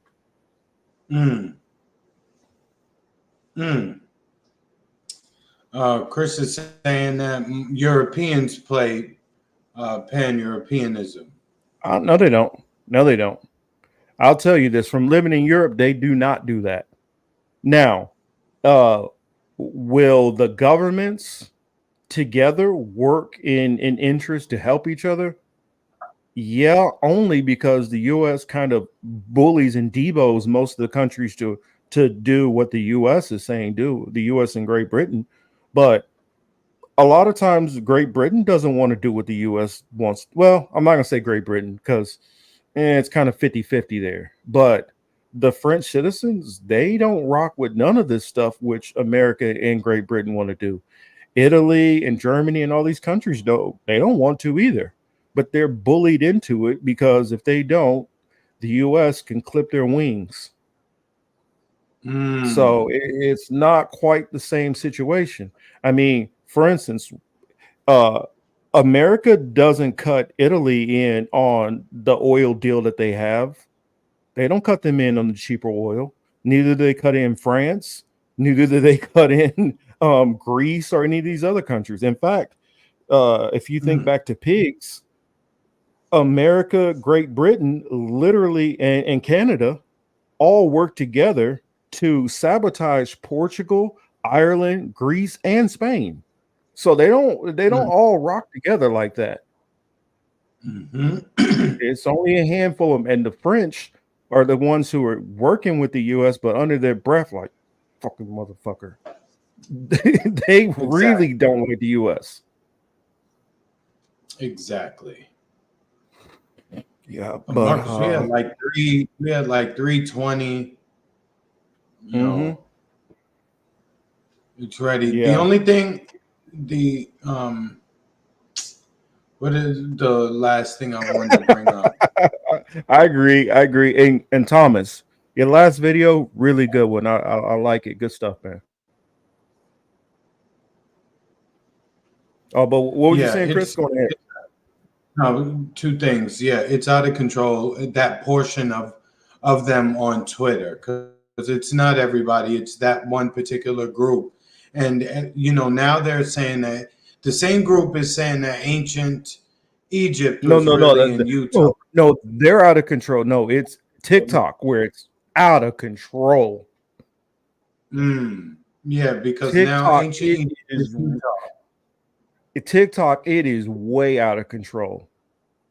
I mean, way out of control. So like the top one, it's coming from TikTok. So everybody's Choctaw, or you know what's funny? They're not Taino, given that how many Taino is in the region, right? They just go straight to the ones they like. Oh, you're Seminole. You're Choctaw. Well, what it is the Seminole, but the Galaguchi and the Seminole, you do have a strong argument for. Okay, yeah, a lot of them are black, and for the most part, most of the Seminoles are black. Yeah, you got an argument there. You have an argument for certain tribes. If you find out where the actual tribe is, there are black tribes, and some of them go back you know, as far as the rest of the natives that have been here. But to make the argument that no, there was no transatlantic slave trade, and really there Yeah. was some kind of other wave of natives that came in and took their place, that's where the bullshit is. That's the nonsense right there. You can Yeah. make the argument, and I've seen research that can attest to some of the natives coming from the east, some of them coming on boats or canoes or whatever, some kind of not the Bering Strait, because I've seen even a lot of native tribes are completely rejecting that Bering Strait shit, but a lot of them coming down from the areas of Siberia and coming from Asia. And so you do have two High tracks. streets.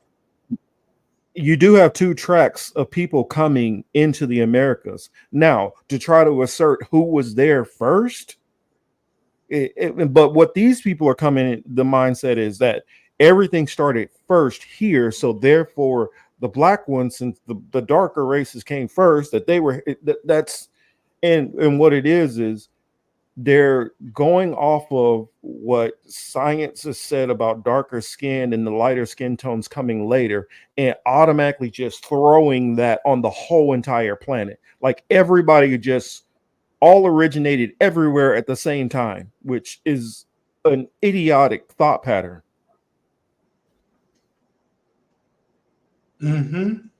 Yeah. Yeah, like Thomas said, Afro-Indigenous are part of the five tribes. The Abos claim they're there. Yeah, that's the thing. The Abos just claim that they are all of it, and like all the other natives are just completely some fake tribes, and that they were brought in as $5 Indians to basically steal their place. And I'm like, man, y'all need to go somewhere with this bullshit. I'm not saying, I'm not saying that that wasn't the case. The only thing I'm saying is they said this same particular group is saying that the transatlantic slave trade didn't happen. Well, they say that That's what they're something alleging. like 85 to 90% of the black people in America are actually Native Americans. That's what they say, which Look. is like, no, I never said that there were not black people here. I do believe that there are black people here. Baba making the throat goat jokes too. But there's no way that anybody could legitimately attest to, okay, black people were definitely the ones who were here first. There's no way anybody can attest to that. Or and I mean, you look at the numbers all the way from north to south, it does not bear out in that was the case. Could you can even make the claim, okay, maybe they were first, a handful, but there was a whole nother group who came in roughly around the same time period, or maybe like, let's say 5 years later. You can make that that argument, but the fact that you're saying the natives like actually stole the identity of the black people, and the black people no, that's bullshit. Yeah, that's what I'm saying. That's extremely. I mean, and there is even there were. I was going to say real quick, there are African. Here, let me say this real quick. There is proof that there are African tribes that came over here that did set up establishments and stuff like that, but they never became like Native Americans. They still spoke their different African languages and all that, and they kept their own customs from Africa. I mean, Mansa Musa's older brother was one of those who brought over a wave of Africans. And then there's also a proof of trade that went back and forth. So that's what I was saying. But go ahead, Chris. Yeah, but they're exaggerating any numbers that exist. They're talking a lot of shit that just doesn't make any sense. It's illogical, and I hate to call certain people stupid, but they're stupid for believing in this in the way they are. Like I said, now life didn't start over in the continent of Africa. It started here. Mm-hmm. Okay, and Yeah. So what is it? Lake Lake Michigan, or I can't remember what lake that was, but that would have that No, the would, you know. Mississippi that they say was the Nile. Yeah. But then there's some lake up there in that region which represents the lake that Moses split, and I'm just like, okay, Oh gosh, that's the Red Sea. Yeah. the red. Yeah, they have a Red Sea version here too. Well, and then what they're doing is they're literally taking Native American history and they're taking a bit of that. What they're doing is they don't agree with Hebrew Israelites. They don't agree with the Moors all the way, and they don't agree with Egyptologists. So what they're doing is they're just hijacking all of it and Native American culture and just mixing it all into one pot for their own brand new made up doctrine built on piss poor studying and pseudoscience. Yeah, that shit is fake. Yeah. Oh, well, he's talking about young Pharaoh. He says that white people are aliens and black people live here. I heard him say that white people came to this planet and he don't know where they came from outer space. I don't know. A lot of black people, because we've been lied to so much, it leaves so much mistrust in the information that you have people lead into weird, crazy conclusions. And it all starts with the fact of, since nobody wants to tell the clear truth on everything, then it leads people down these weird rabbit holes. Correct. And you got a bunch of people who, it used to be a time when people understood that there were certain people who were actual researchers and people who do understand information, who do understand the scientific method and how to vet information. And then there used to be people who be like, well, I know about this and that, but I don't really know about that shit. And those days are gone. Now every damn person who has internet access is now a scholar, and therein lies the problem. And they speak with such authority. That's the part that's extra annoying too. They speak and they talk and they tweet with such this energy that they're beyond question. That, look, I found it in this book right now, and this is what it is, and this is what it's going to be. So let's see how that shit pans out for them. Well, the thing about it is, a lot of the stuff that they found on the Egypt stuff, it is so-called historians who have been completely debunked by many members in the academic community, and they just completely skip over and ignore all of that for the evidence that they want. Whereas I look at all of this stuff as just trying to seek the truth, no matter what the truth is. I'm not trying to have my narrative and make the evidence work towards it. Whereas a lot of these people they have a narrative and they're working towards that narrative and trying to find the evidence to line up to it.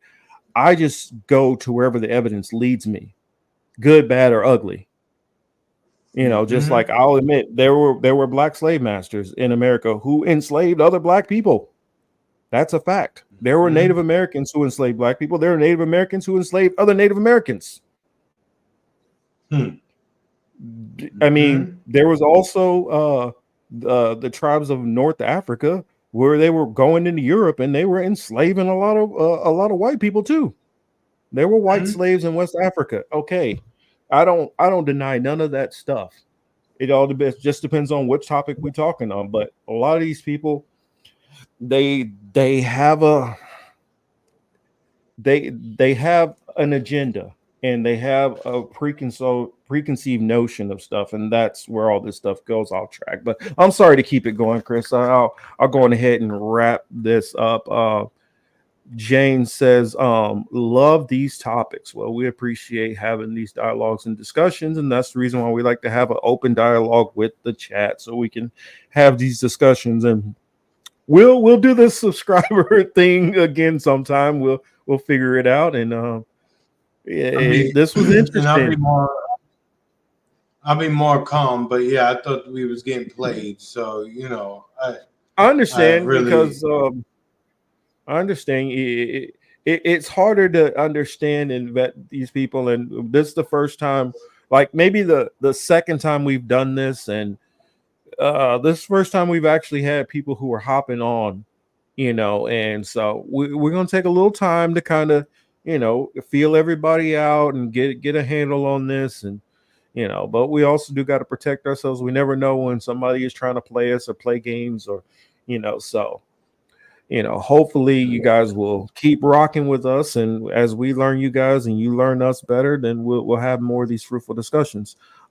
Chris says, I thought it was America named after Amerigo Vespucci. He didn't. Well, Amerigo Vespucci, he's basically is the one who kind of figured out that America and North America connected.